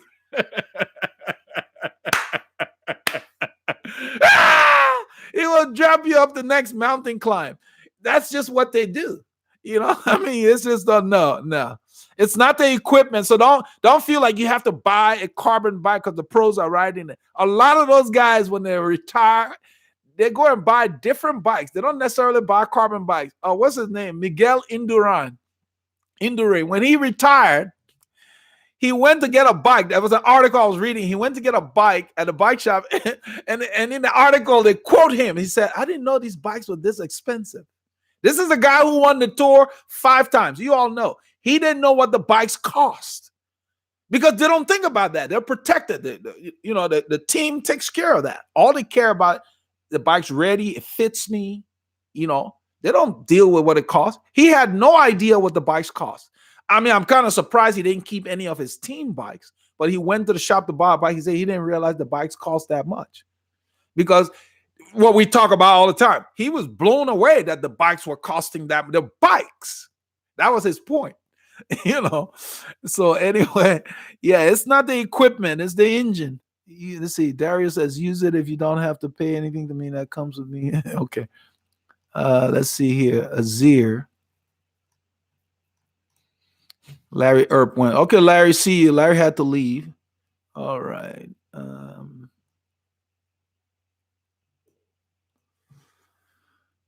Azir Khalid wasn't the winner of the U.S. Road National Riding and Aluminum Bike Show. I read that somewhere. I wouldn't be surprised. Don't get hung up on that stuff. It's not that they have, like I said, they can get any bike to be as light. My titanium bike is about 17 pounds. And that's with nothing special, just regular Shimano C35 wheels on it. carbon, I mean, clincher tires, whatever. It's not that, man. It's like, it's the engine. You got to be able to turn because it's the feel of the bike. It's not just about weight. It's the how the bike rides and who's on it and does it fit them well and that kind of stuff. So yeah, I won't be surprised. What's the usual PSI in your bike tires? I put 90 in the front and 95 in the rear. I ride 25 in the front. And I have one bike, the blue bike, I can only put a 23 in the front, but even with the 23, I put 90, 95 in the rear. My rear tires are 28 millimeters. And on the Colnago and the titanium bike, I put 25 in the front, 28 on the back. I weigh 87 kilos, 190 pounds. I'm a big guy. I want rubber on the road. And I found that they're actually faster. I read that there is proof that the bigger tires roll better. And that's not the reason I got it. They're just more comfortable. You go over those expansion cracks on a concrete road like we have here in the US, you don't feel it. You don't need the tire to be 120 PSI. It's too hard. You feel everything, especially on a carbon bike. The bike's already stiff. It transfers everything to you. You don't need it. You're not more susceptible to get flat either. Now, if you're going to ride 18, 19, I don't even know they even make 19 millimeter tires. I don't know. If you're riding real tiny tires, then you got to look on the thing. The manufacturers will suggest it recommended, not the maximum. They have it recommended. When you buy Continental tires of 25 and you look on the box, they tell you 95. That's what they recommend. I take 5 off the front because the front has no load. And I leave 95 in the back. When it's wet, I go 85 in the front. I dropped it 5 PSI. And then I do 90 in the back when it rains for more traction. And I've had no problems. It just rolls really well. The bike is so comfortable. I think Paul does the same. And the bike and we ride with people that ride higher pressures. I don't go around bothering people unless somebody comes to me in a group ride and asks me something. I'm just there to ride. I don't bother people about stuff like that. The people that want to know can come to the channel just like you guys do. That's my attitude. Let's see here. Rodolfo Ramirez says, "Hi, Master Legend. Enjoying this live info chats. A lot of useful information." Well, good. That's good to know. That keeps it on the schedule. At least we know. It's very popular. I didn't expect to get this many people, so it's great. I'm glad it's working out. And then it's recorded and it plays, and then people come back and watch it. So that's really cool. The people who can't attend. Do you recommend any particular jersey for those indoor spinning classes? Okay. Since you're in a class here, you're with other people. If you can just do a base layer, I think you'll be fine because you're inside. I'm sure they're running some fans. Just a base layer to cover your body. When I ride indoors, it's just me. I don't wear a jersey. I just wear my bib and I run the fan to blow on me. I have that fan on the ground like a Vornado and it just blows to keep you cool. That's what I do. But if you're in a class or something, just wear your base layer. Anything breathable, because you're not carrying anything. I wouldn't wear my jersey to ride indoors. Just wear a base layer. That should be good enough just to cover your body. Don't wear cotton because if it gets wet, it will just stick to you. Okay, let's see. I was wondering, this is Jose Santiago. He said, "Hi, Elder. I was wondering if you had any tips for figuring out the width of the feet on pedals. I feel that my feet are pointing in from my hips, meaning like I need pedal spacers." Depending on what brand you have, I think it sounds like you said pointing in from your hips. I don't know if you mean that it's close to the crank or not. Yeah, if you need more space, like if your shoe's rubbing or touching the crank arm, Shimano has a +4 millimeter pedal. That's what I use when I buy the pedals. I just get the +4 millimeter. I can ride without it, but I just prefer to not have my shoe rubbed. because if it rubs, it can mess up your shoe. These shoes are expensive. I don't want to be buying them all the time. I don't know if that's what you mean, but that's if not, you just send me an email, Jose. I don't want to forget to thank you so much for this unique time and this great information. Dario, you're welcome, man. Let's see here. Mm-hmm. Greetings from Tampa, Juan Mustache. Now that's a cool name, Mustache with an E at the end. Welcome, Juan. Tampa, Florida. Been to that city. Nice city. Oscar Garcia, been watching your channel for several months. Great content. Your hard work is greatly appreciated. You're welcome, Oscar. Those people are called trolls. They show up everywhere and say dumb stuff. I'm glad you delete them. That was Chris. Okay, Chris Roxbury. Yeah, it just didn't make any sense. Why would you get up every day, go to a site to just say nonsense? Don't you have anything else to do? Go watch a movie or something. I don't care. Do something useful. Yeah, I blocked them. I blocked them permanently. YouTube basically grabs their messages and don't even let me see what they've written. And then it tells you this person, we suspect they have violated policies because YouTube have you set certain words and whatever you don't want to show up. And once they violate it, lets you know, and you can just ban them permanently from chatting on here. They need to go get a hobby.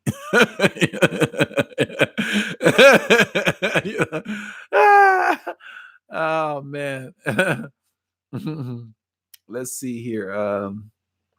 Larry Earp just got in from the doctor, suffering from high blood pressure. How can I work that out on the bike? Yes, welcome, man. You're in the right place. I used to have that same issue, high cholesterol. They wanted to put me on pills. I just started riding steady, high cadence, no strain, no fuss, which Greg LeMond says the best way to get in shape. It's in his book. He said that's the easiest way to get in shape, the painless way. Steady, high cadence aerobic training. And then watch your meals. Cut down on the heavy breaded chicken. If you're going to eat chicken, don't put a lot of flour and corn on it. Just fry it in its natural state. You don't need to change anything major. You reduce your intake of the saturated fats and stuff because your body makes its own. You don't need that stuff. And just eat a lot of greens and just live, man. Ride often. So it's good that you have a sport you love. The problem with a lot of people, they don't have anything they enjoy doing. And that's why they can't drop the weight. Consistent training, consistent riding. Give yourself minimum 30 minutes every day. Invest in your health that way. Don't let anything interfere. Put it on your calendar like an appointment. 30 minutes to an hour every day. Get on your bike. Just go ride. Sightseeing. Keep your cadence moving. If you don't have a cadence meter, get one. Invest in your health. That will get rid of the doctor. So whatever money you're paying there, put it in cycling. You won't need the doctor after a while. You go back, they will see your numbers improve. You just need some kind of structure. If you need more detail, you can either sign up for one of our plans. We have a bunch of people that are trying to lose weight that sign up, or you can get, that's something. But just ride your bike. Just ride every day. You eat every day, work out every day. That's my motto. And it doesn't mean just the bike. Go for a walk. You don't have to ride every day. Just get out. Use your body. Walk around. In the Western economy, we sit in cars too much. So we need to get out. That's what's killing us. Yeah. So yeah, it's doable. I've been there. They wanted to put me on drugs. So you'll take one drug and then they'll say, oh, you got a side effect. You got to take this other drug for that side effect. Then you get another drug for that side. Before you know it, you got your own little pharmacy. So just ride your bike, ride your bike, and and go for your checkups, and you will see your numbers improve.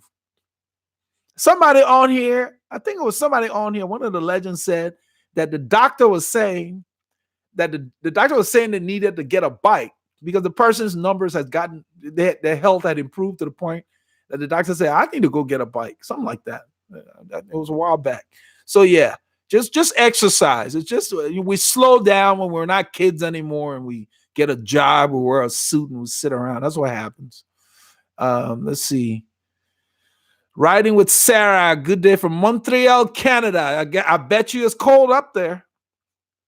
Yeah, well, welcome to warm Texas. It was 60 something, 68 today or something like that, 68 Fahrenheit.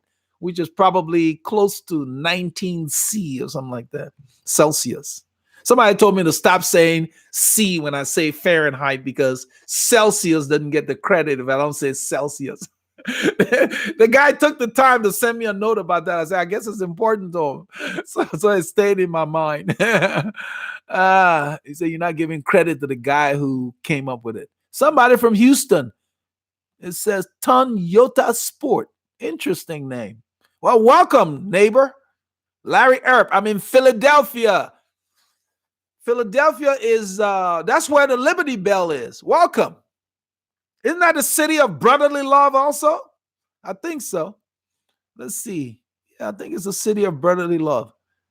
Let's see. Okay. I'm skipping some messages where people are talking to other people on here. Okay, so Riding with Sarah said, MTB, mountain bike versus road clipless pedals for racing. Thoughts, plan on racing fixed gear crit races. You can use any pedal system you want.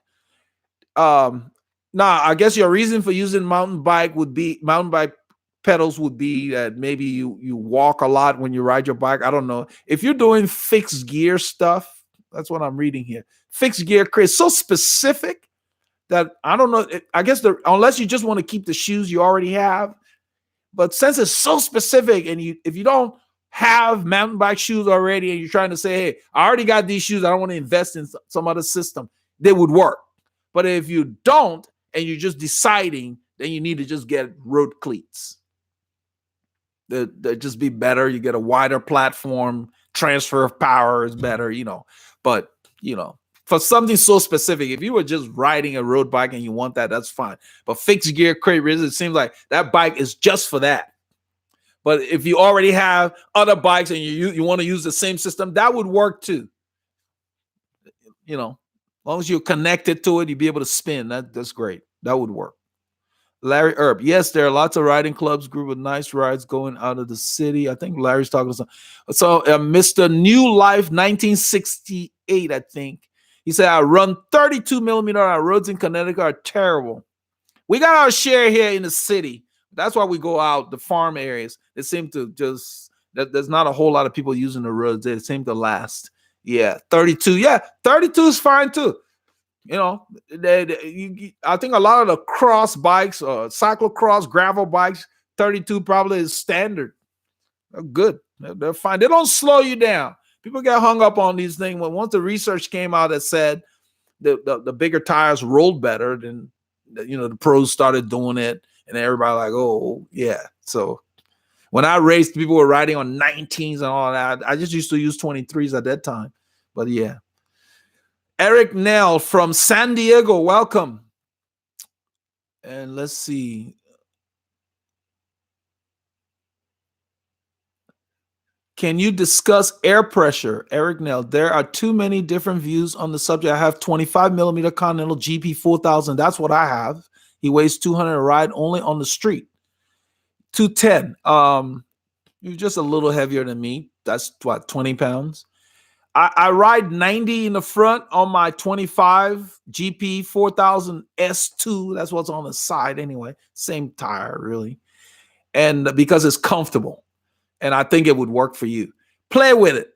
Start with 90 or start with 100. You don't need to go over 100. So even if you just do 100 PSI, if you're higher than that now, you would notice a big difference. It won't slow you down. You would just feel more comfortable. If the street is rough and whatever, doesn't matter what pressure you have on there. You're supposed to unweight the saddle when you hit bumps or whatever, because that saves your wheels anyway. So it doesn't matter. So no, 100 or less. Just play between 90 to 100, see what you like. That's how we got there. I just saw that Dario asked a similar question, so you may have already. That's fine. I don't mind. You may not have been here. How's it going? Everybody's trying to walk these Thanksgiving pounds off. This is Craig Belton. Watching you from my phone. Thanks for the great info. Yeah, it's funny when people say Thanksgiving pounds off or Christmas pounds or whatever. I don't eat any more during Thanksgiving than the rest of the time. I don't care how much food show up. Right now, we still got turkey in plastic containers in the fridge? Because, guys, we don't eat turkey normally in this house. Where I grew up, there was no turkey. We cooked greens. You know, you guys in the islands, you know what I'm talking. You cook greens and stuff like the Asian people do, and you ate fish with rice. That was the holiday food. So you come to the U.S., everybody brings turkey. Unless it's really prepared, the turkey, after a while, you get sick of it. Then they want to make sandwiches the next day. And before you know it, you're like, you don't even want to see it. So it's just sitting in the fridge right now. I told my wife, I say, unless you give it away, it's going to go bad. You know, it's like, so I don't eat any more than normal during the holidays, but I think I know what you mean, to bring the apple pie and all of that kind of stuff. So yeah, just do the same thing you normally do. And if you haven't been working out, it's not because of the holiday that you're putting on pounds. It's just the inactivity. So yeah, go for a walk. Start there and just get out, get outside. Paul and I talked about it. Something is a U.S. thing I noticed when I moved to the U.S. Where I grew up, people were always outside in the neighborhood, just hanging out, sitting on the porch. And they have it down south here. People sit outside. But here nowadays, like in Houston, it's a big city. Everybody drives into the garage, puts that door down. You don't see them again. So you live in a neighborhood, you rarely see the people in the houses next to you because everybody just leaves in the morning from the garage and go in the car. Nobody's outside milling around, you know? And so get out there, walk around, walk to the mailbox. You know, here where we live, people want to drive to the mailbox. Stop that. Walk around, get on your bike. It will drop. We use your bodies. As kids, we're always running around. That's why we didn't put on weight. We get older and we get a job and we take ourselves real seriously. We get a nice car and before you know it, we forget how to walk.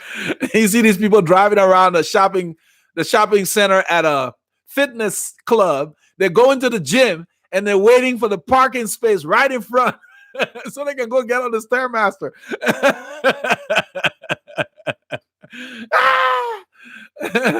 Humans.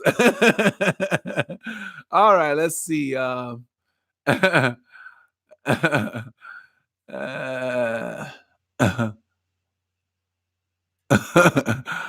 was involved. This is Timothy Jeffrey. I was involved in an accident in August requiring surgery. Oh, sorry to hear.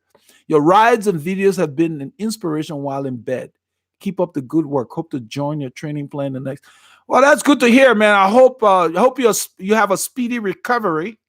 You know, sorry to hear about that. Larry Earp. Larry's laughing because Larry's laughing at what I said. Because these guys driving around, he knows what I mean. I see that. I used to be in a gym. Guys be waiting on the parking space and sitting there with the engine idling. Just walk, park at the back of the lot and walk to the gym. You're going to work out anyway. Anyway, Dario, I do agree with your healthy eating habits, to dressing, no oil. Yeah. Yep. You know, the thing, food is not complicated, guys. Even in a restaurant, you can request what you want. You can have them fix it the way you want. You're the boss. You're the customer. You know, just spend a little extra time asking them what they're putting on it. I get all the sauces on the side. I go to the place called Saltgrass here in Houston. They have a few chains, and they make really good salmon, and they have a bed of rice, and then they want to put imitation crab on it. I'm like, excuse me? Imitation crab? What happened to the real crab? Did we run out? Why would I want to pay for a fake crab? Give me a real one. Yeah, imitation crab. I said, no, thank you. Just give me the salmon. You know, it's like these guys, they play around with food and create problems. The food can be good and they add other stuff to it. So this is Alpine Ibex. He said, hey, Eldred, do you use speed play pedals? No, sir, but they're great. I did a video about speed play, look, whatever. Speed play are fine. They give you infinite adjustment. But here's the thing, with all those choices come the challenge of dealing with that. You know what I mean? Everything. You can adjust just anything you want with the speed, the great pedals. Now, the cleat is actually the pedal, if you know what I mean. Whatever part attaches to the shoe, that's most of the hardware. The stuff on the bike, it's not really like our pedals. It's smaller, the little round thing. You can enter on either side. That makes it easy. A lot of proponents of it It's been around long enough. It's proven. They have really good customer service. They take care of their customers. But the thing is that you need to be patient and set it up correctly for you. So they're really good. They're great for people who need, let's say somebody had an injury and they just need an extreme angle on their setting. It's really good because some of the plastic cleats, like the look stuff, they can only twist so far for lateral adjustments. They have more adjustability. There are pro riders that use them. There are regular riders that swear by them. I've never tried them because the Shimano works for me. I don't have any problems getting set up. Chris Roxbury says, what is the most common training mistake riders make apart from failing to recover adequately? They ride too hard on every ride. So then they just do average because the body has to rest. You think you're riding hard, but you're not riding as hard as you could if you had rested. So they go one day hard. Then the next day they want to go hard. So what ends up happening? They can't go here. So they might be here.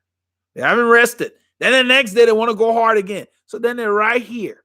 And if they keep doing that and don't rest enough, because you said recovery, their speed just stays here month after month.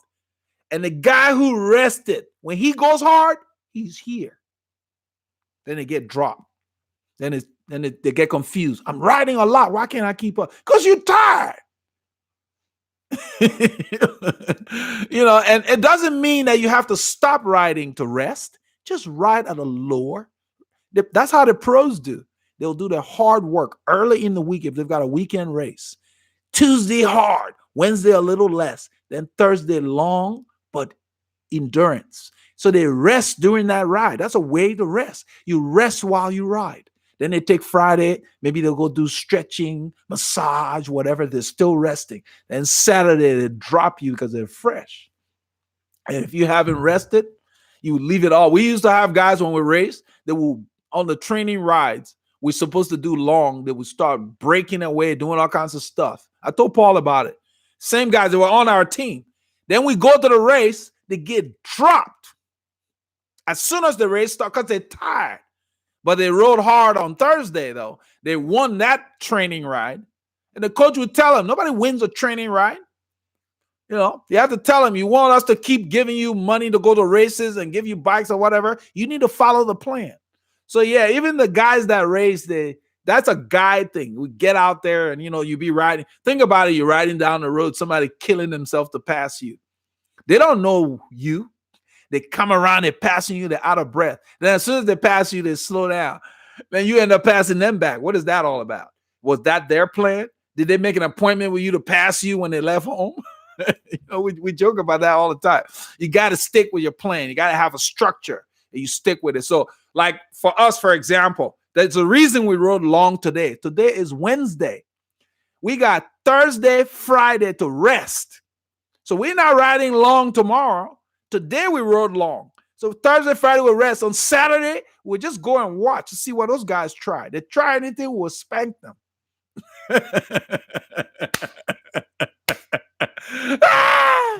Fun like that. That's the way. This is what Paul and I talk about. We laugh all the time. We'll be riding down the road laughing. Even the dogs look at us like, what the heck they're talking about? It's so funny. Let's see here. What is the most common training mistake? Okay. Yes. If you live in Massachusetts, you will count indoor mile to your total. Try to ride consistently in frigid. Yeah. This is Daniel Otero saying that. Yeah. If you're really hung up on miles, I don't think they mean anything. It's really the hours. Your body doesn't know miles.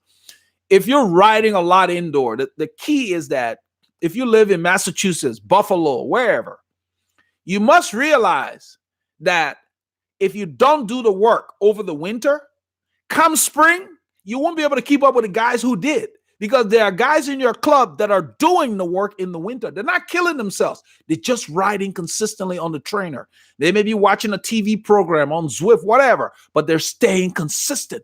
You need to keep in mind that what should motivate you when you live in a cold area is that if I don't ride now for 30 minutes on Monday and 30 minutes on Tuesday or whatever, the whole winter, I got to do the same thing when the weather clears up. Who wants to ride slow when the weather's beautiful? So look at it that way. This is the time to do the grunt work, the base building. And then come spring, you're flying. That should motivate you to keep going. Because if you don't do the work, you will have to do it then. Because you won't be able to keep up with the guys who did. They will be flying past you. It's not fun, but they know they got to do that. And then it's a lot easier to go faster in spring because you've done the base.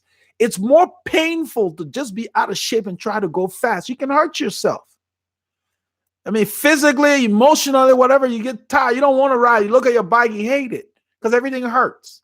But when you ride consistently, it's fun because speed comes easily. Somebody made a comment at the last group ride. One group ride I put last week or two, he said it would be nice to go that quickly. And my reply to the comment on the channel was, we ride lots. I was making a point.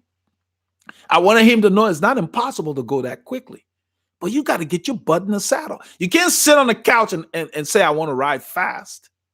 You got to do the work. That's what it takes. However you do it, trainer, whatever. Nobody likes riding on a trainer, but there's a goal. You want to go fast and you got home late and it's dark and it's cold or whatever the reason, you plant yourself on a trainer.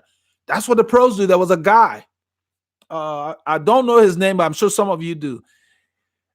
He hurt his hand. The guy who won Paris-Roubaix, he used to ride for one of these Australian back teams. I forgot the name of the team, but anyway, there's a guy named Chavez that rides for the same team. It's an Australian team, the rider. But anyway, I think he broke his hand or something, and he couldn't ride. And he did, as a pro, did his training on the trainer while he was injured. When he finished, he came and won Paris-Roubaix in his first race back from injury. And they interviewed him. He did everything on the trainer. It's not that he liked it, but he had a goal. So he maintained his fitness with that injury and came and won Paris-Roubaix. I don't remember his name. I don't remember his name, but he rode for Orica Grain Ridge was the team or whatever their name. They keep changing their name because they got different sponsors. But I'm just using that as an example. You need a goal. You want to lose weight. It's not going to be fun, but stick with it. And the way I do it is I eat every day. I need to do something. That's the way I equate it. I need to use. The reason I eat, that's fuel. It's kind of like putting gas in your car and not driving it. Look at it that way. I eat. I got to use my body. That's why you eat. Let's see here.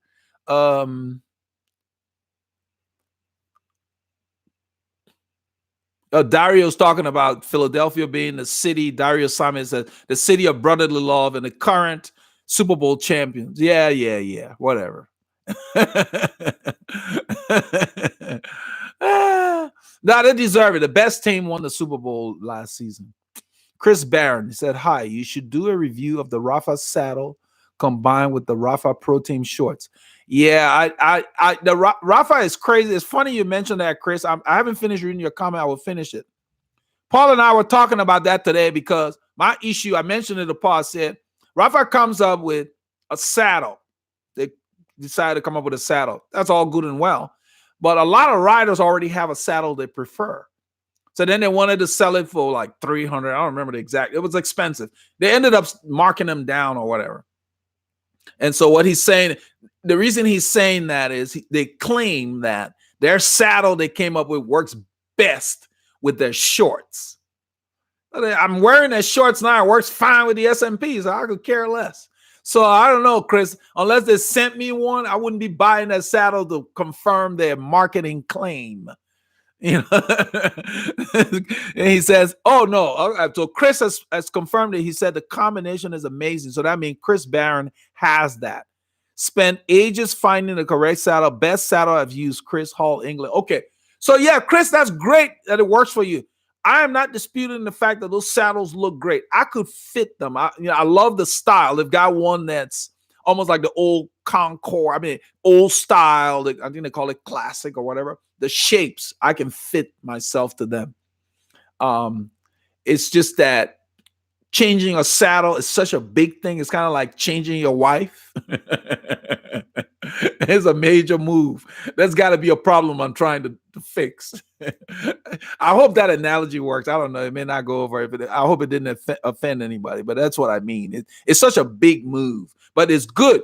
In your situation, you were already looking for a saddle to work for you. So that's perfect. Dario, our city was the first capital of this country where our fathers signed the Constitution. Yeah, before the first PC was created, we have great melting pot here. Yep. The city of brotherly love. Fox Slider 351W. Interesting handle. Hey, Eldred from Florida. Okay, a lot of Floridians here today. If a 10 psi difference in the tire pressure is so critical, do you use or recommend a digital psi gauge over a mechanical gauge? No, I've tried a digital gauge, and maybe I got a bad one. It was a piece of crap. I bought it from Wiggle, and I tried it. It just never worked very well. So I don't use a gauge on my tire independently. I just take the pump that I have has a gauge. You know, the shop floor pump that I have has a gauge on it. So once I put that thing on there, it locks, and then it gives me the PSI.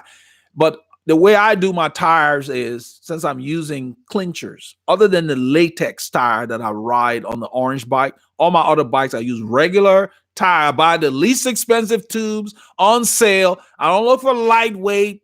I just make sure that the nipples are long, meaning 60 millimeter or longer, because I hate to get the thing because some of my wheels are a little curved because they're not flat box. And when you know how it is, when they don't come up enough, the pump can engage, and it's a hassle. So I make sure there's 60 or more. That's it for all my other tires. And so when I put it on there, it gives me the PSI, but I just pump up the tires every 3 days minimum, meaning I don't air up my standard tubes every ride. If I put 90, 95 on Monday, I won't air it up again till Wednesday. That's just a habit I've always done, because I learned from my coach that a couple of days, it's not going to make that much of a difference with the regular butyl tubes. With the latex, I do it every day because they lose the ride's great, but you got to do that every day. Okay, so let's see. Timothy Jeffrey, my accident was a cut on the leg. Oh, we severed muscle, nerve tissue, and an artery. Oh, my goodness. I started back riding as part of my physiotherapy. That's the good thing about cycling, man. Get that blood moving around. It helps the healing process. How much effort should I do, especially heels? Just do what's comfortable. Don't kill yourself. Don't until you're completely healed. Just make sure you feel no pain. Keep the cadence up and just ride smoothly. You have the right gearing. That's why you have shifters. Don't strain yourself. You will know when to push harder. You would tell when you want to go faster. You should never ride in pain. And I'm not talking about muscle discomfort. I'm talking about pain in the area from that, especially for that surgery. Just ride what's comfortable. Enjoy the bike. Don't worry about gadgetry. Just enjoy the bike. We don't look at our computers much when we ride. We spend most of the time just chatting. The day we rode 2 abreast, most of the ride, the time just flew. Okay, so here, Ron on your left, retired. Ron has a handle like he's showing off. Ron on your left, retired. Yeah, because we're not retired yet. He's rubbing it in. I'm just kidding, Ron. Question, in what? I'm not sure if that's 151, but he said he bought the Cell SMP TRK saddle. How can you tell when this saddle needs to be replaced? I don't replace my saddles unless they get damaged, Ron. When I race, sometimes you crash and they get beat up. And even then, if it's just the side, because when the bike falls, yeah, unless the saddle's peeling off to where when you sit on it, it's messing up your shorts or whatever. Or just whatever the foam is. If it starts feeling uncomfortable because things have maybe packed down, but that's a long time though. There's no particular replacement time. You can leave it on there pretty much indefinitely. I've never had a need to replace a saddle that wasn't damaged, or I only replace them if they don't suit my anatomy. So no, I don't have a real particular time to replace them. My SMP on the Colnago, the leather at the front of the nose is very thin. And somehow it had moved off center to one side. So my leg had rubbed it. And so it got a tear. I took a blade, I cut it. I took a bar tape that was leather that I had the little cheat ones that they use for you to cheat. They call the cheater tape. I cut that, took the foam out that was exposed so it would fit in. I'd use the 3M glue and filled it in. You can't tell. You got to be right up on it. I'm just using that as an example. If it's still working, don't waste your money. Just keep riding. Use the money for something else. Let's see here now. Which one did I just do?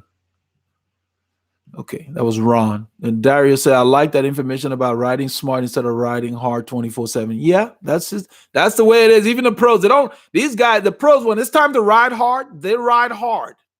But they don't ride hard all the time.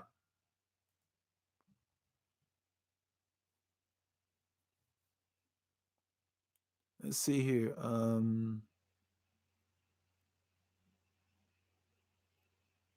Darius, okay. Matthew Heyman from Australia. Oh, yeah, Roxic. Roxic 12 says he's just letting me know who won Paris-Roubaix. That was Matthew Heyman. The guy I was using as an example, riding the trainer because he was injured and then came back and just smashed the race. Yeah.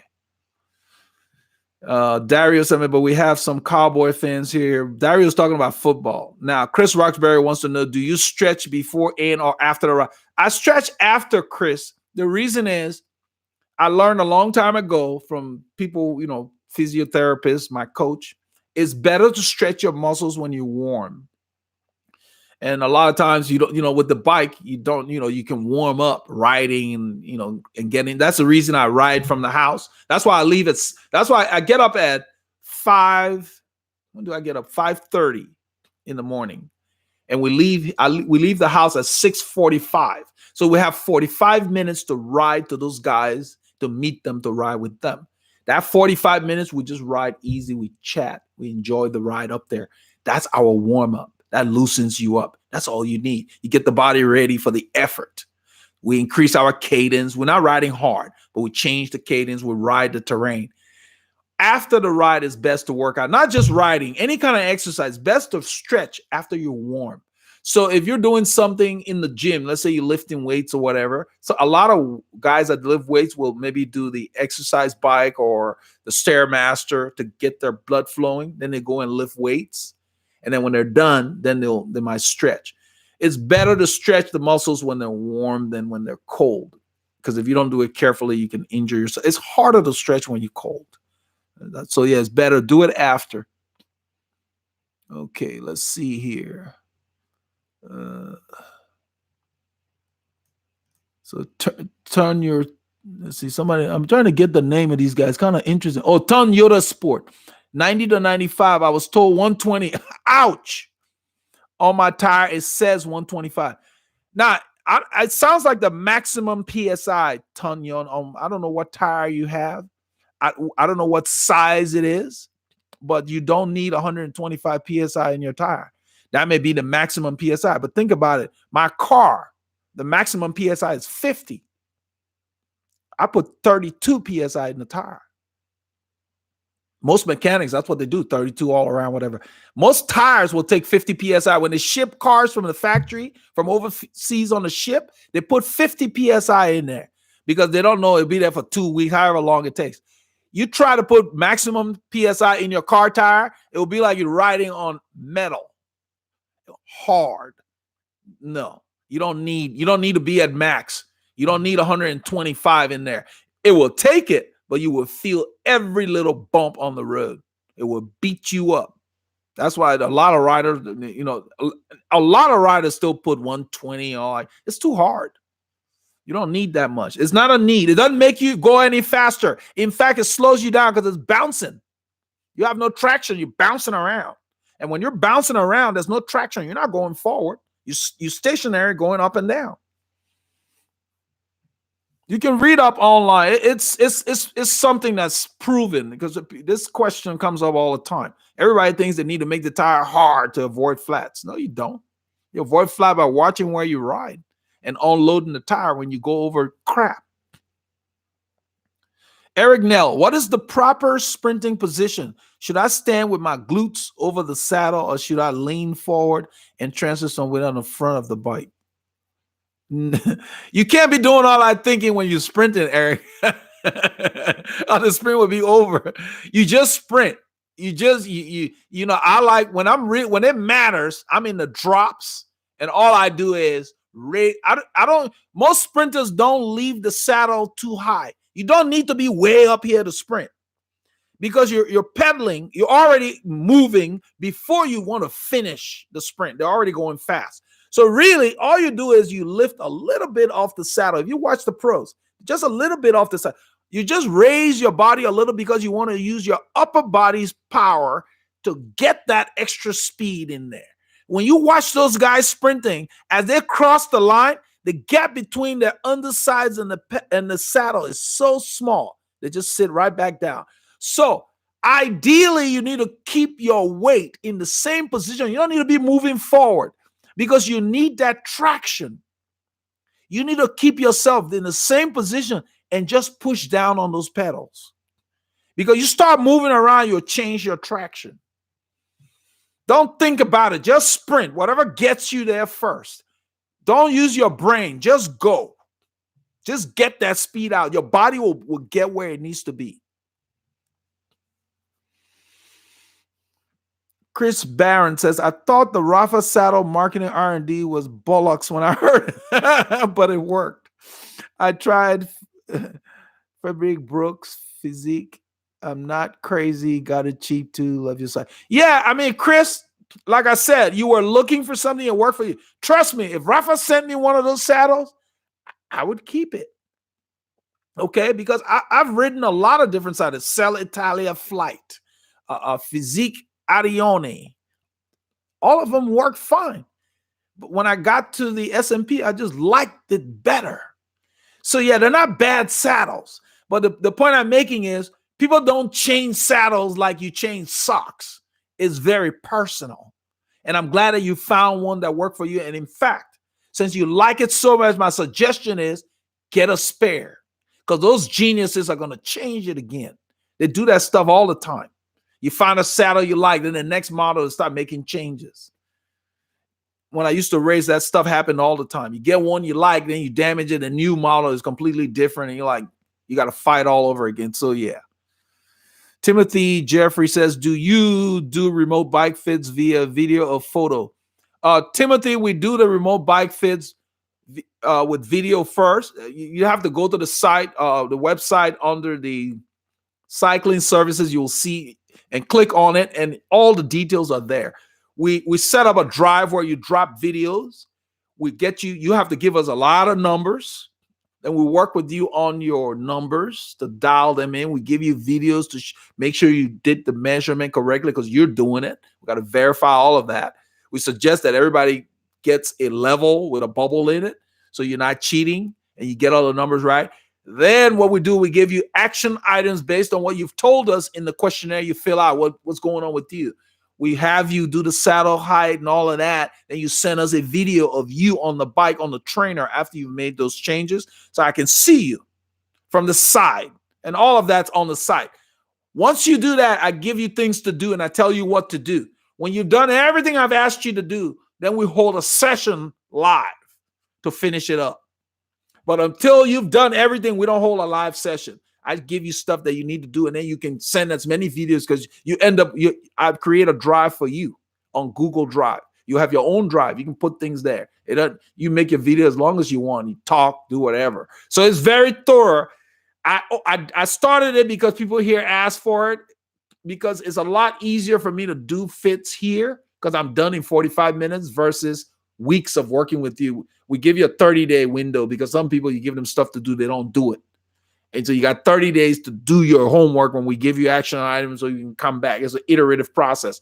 Then once we get everything to where you've sent enough videos now, because we start with the saddle and then the cockpit, Once we're happy with everything, if you got just a few niggling issues, then we hold a live session out of our FaceTime, Skype, whatever you prefer, and we dial you in to wrap everything up. That's just the best use of the time. So that's why on there it says you need to be somebody who can make little adjustments on the bike to really consider that service, but we educate you during the process via email. Everything gets explained. All your questions are answered. So yeah, it's time intensive, but I only started it because it was a big demand here. People were like, I've been messing with your videos, but I don't want to mess with it. I want you to help me, So that is a very good process. It's been successful that way.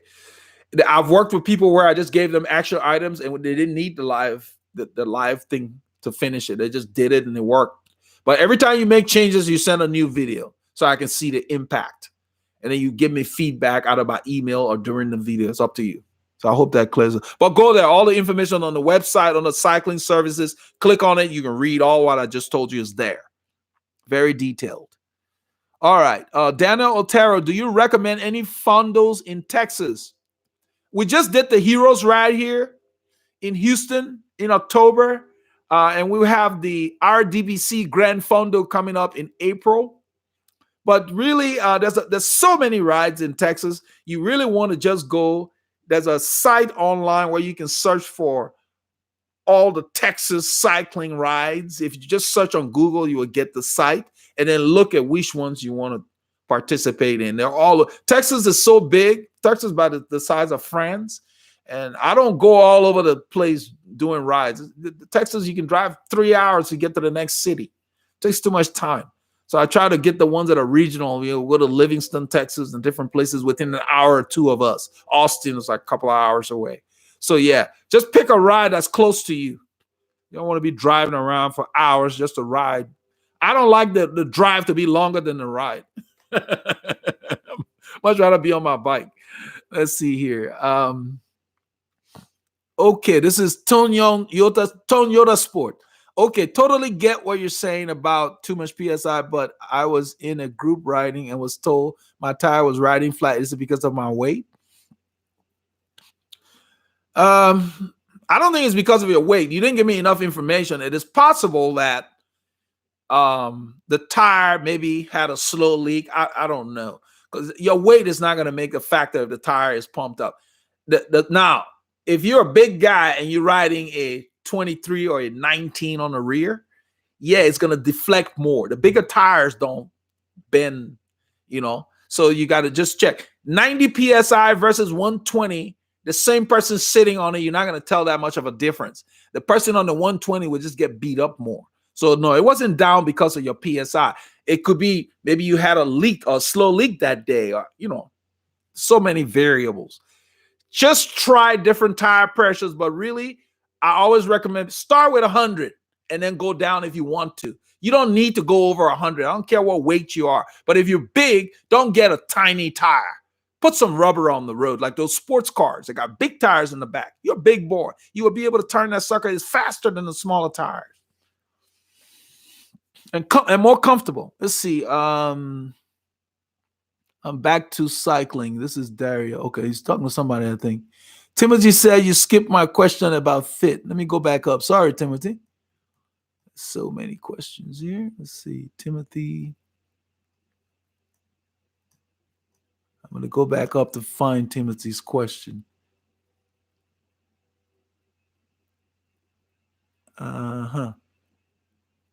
Okay. I answered his question about, let me just look for all the purple T's. It must have been an earlier question because I answered those. Let's see. Oh, I see. No, that's Veloharmony kit. Timothy, I answered your question about the bar factor with correct fit. So I don't know if that's the one you're talking about, where I said that you need to get a bar that's 2 centimeters larger. So I don't see which other one you had on there. I don't know which. Timothy, just go ahead and type your question again, please, because I don't see which one you're talking about. You're talking about a handlebar factor. I answered that. Then you talked about the team kit. That's what I see on here. Then you talked about he was involved in an accident. And an accident about your leg and the effort. And let's see, do you do? Oh, here, yeah, remote bike fits. I just answered that, and you said. So I answered your question about remote bike fits just a little while ago. Okay. Oh, okay. Yeah, I had skipped it, but I got back to it. Gotcha. Okay. Now, Ron says, Gator skin road tires. I've had so many sidewall scuffs. How concerned should I be about the scuffs? The scuffs don't mean anything unless the tire is cut. And where you can see cuts and see through that, then the tube will protrude. Scuffs don't mean anything. So scuffs, yeah, it just sounds, yeah, it's cosmetic. I wouldn't sweat it. Yeah, about these scuffs, cuts to the exposed sidewall treads. If you've got cuts on the side, if it's deep to where you think the tube will come through, then yes, I would replace the tire. You know, because because that means something tried to cut the tire and didn't get to the tube. So if you can see a cut that's deep enough to where you can see it hole through there, then yeah, eventually that tube will protrude and you will have a flat on a ride. So that's time to get that tire off that rim and get a new one in its place. Let's see, Farmer 2702. My weight is 250. I use 100 psi and 95 in the front. There you go. There you go. The bike's rolling. You're good because your weight is not on the tire only, and you got the tire, the rim, the spokes, the bike, and its geometry. There's a lot of stuff that's handling your weight. It's the size of the rubber on the road that makes you comfortable. All of those things work together. You're waiting now on one thing. All right. Chris Barron, do you agree with Roger de Vlaming's comments that Matthew Van Der Poel's dominance is making cyclocross boring and that Van Der Poel should ride smarter? No. Oh, yeah, you bought 2 saddles. Good for you.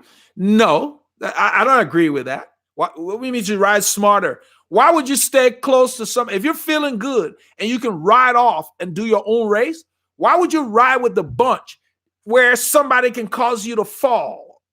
Especially in cyclocross with all the sand and whatever. Oh, please. I don't agree with that. That's like saying don't break away in a road race. It's a lot easier to ride from the front. You got fewer people. Yeah, that doesn't make any. These guys need to just be quiet, man. It's like I don't like riders talking about other riders in different races they're not participating in. The man's riding his own race. As long as he's doing well, that's why his sponsors care. He's getting his Palmares. Who cares? It's a lot safer to ride your own race than to sit in a bunch. So other guys can fall in front of you and other stuff can happen. Too many variables on the road or in any kind of race anyway. So no, I don't agree with that. What I'm gonna mention while we're talking about those guys, somebody at the last session had talked about the Tour de France was gonna ban power meters, that kind of foolishness. I went back and did some research and read some articles. What's his name? Prudhomme, the guy who's managing the tour or whatever, suggested it. That's something they need to consider because the race is getting boring, whatever, because these guys are riding at a certain pace up the mountain and just keeping it steady. There's no excitement or whatever. And then in other races like the Volta in the past, Quintana had mentioned that power meter should not be allowed because Chris Froome just looks at power meter and he keeps his cadence, his effort at a certain level and whatever, and that takes the drama out of it. Crap like that. And so they went and they interviewed Froome, and Froome said, I don't look at that stuff that much. If I'm not feeling good, the power meter is not going to make a difference. And he's right. If somebody is holding 400 watts because they train at 400 watts and you got a problem with that, maybe you need to be holding 500 watts. Who cares what the other person's doing? If you're feeling good, go. If he wants to stay at 400 watts, then you accelerate. Open a gap and then hold 400 and something watts and win the race. Let him stay at 400 watts. So that, then they talk to the Olympic champion, the Belgian, Greg van Avermaet. So what do you think about that? He told them, he said, I don't look at that stuff. He said, when I get home, Then I look to see what watts I hit and where. He said, I just ride by feel. And the funny thing is, when Chris Froome told them he rides by feel as well, they probably didn't believe it, but I believe it. Because the bottom line is this: nobody cares if you got a power meter. When it's time to ride, if you're riding a long ride or race and a hill comes up and these guys start to ride hard, if you don't have the legs, who cares? Your power meter ain't going to ride the bike. So you should have had the right strategy, training, whatever, to arrive at that point to be able to perform. Nobody cares about those gadgets. They mean nothing. So no. I don't believe it's going to happen anyway because there's too much invested in it as far as just the equipment and all of that. And plus, it makes no sense. We ride with guys that have power meter every weekend. When we take off, they still got that power meter and they're sitting in the back. We're gone. So I don't buy that. I don't believe that. So that's why I read the detailed article to find out why they were considering that. The race is the race. If somebody wants to animate the race, they need to go. They shouldn't worry about what the other guy's looking at. You feel like going, go. Pantani used to ride. They have power meters. Pantani would take off. What did it matter? Please. Oh, that foolishness. Anyway, let's see. Tony Espo, thank me for that's fine. Timothy Jeffrey, he confirmed I answered that. Eric says, thanks for the answer about sprinting. You make a lot of sense. Yeah, Eric, don't think about it too much. Get out there and sprint.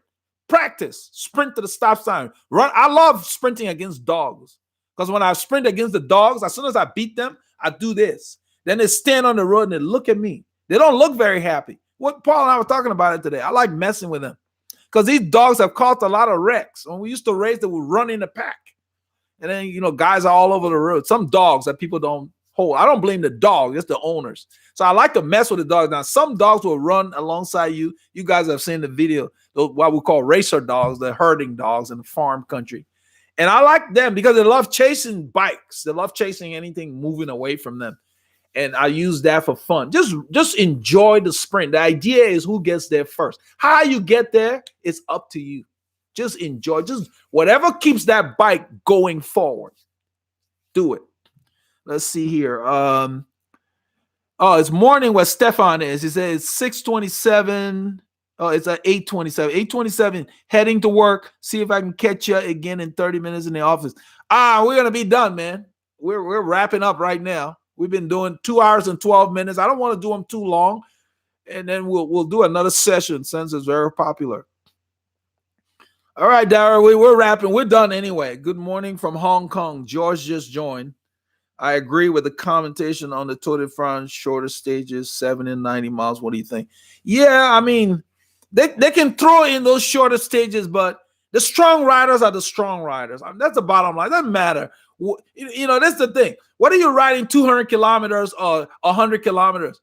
When it's time to hit the big watts, you got to be able to produce that. Not everybody can do that. It's not going to change anything. The same people will be in contention, regardless of the length of the stage. You'll see. Same thing like last year. Let's see. Riding in a much long flat road, keeping speed steady, 24. What would you recommend for the proper cadence, George? Whatever helps you keep it, George. It's going to vary. I don't know about hundreds for extended period. You got to find what is more efficient for your body. It's going to be different for everybody.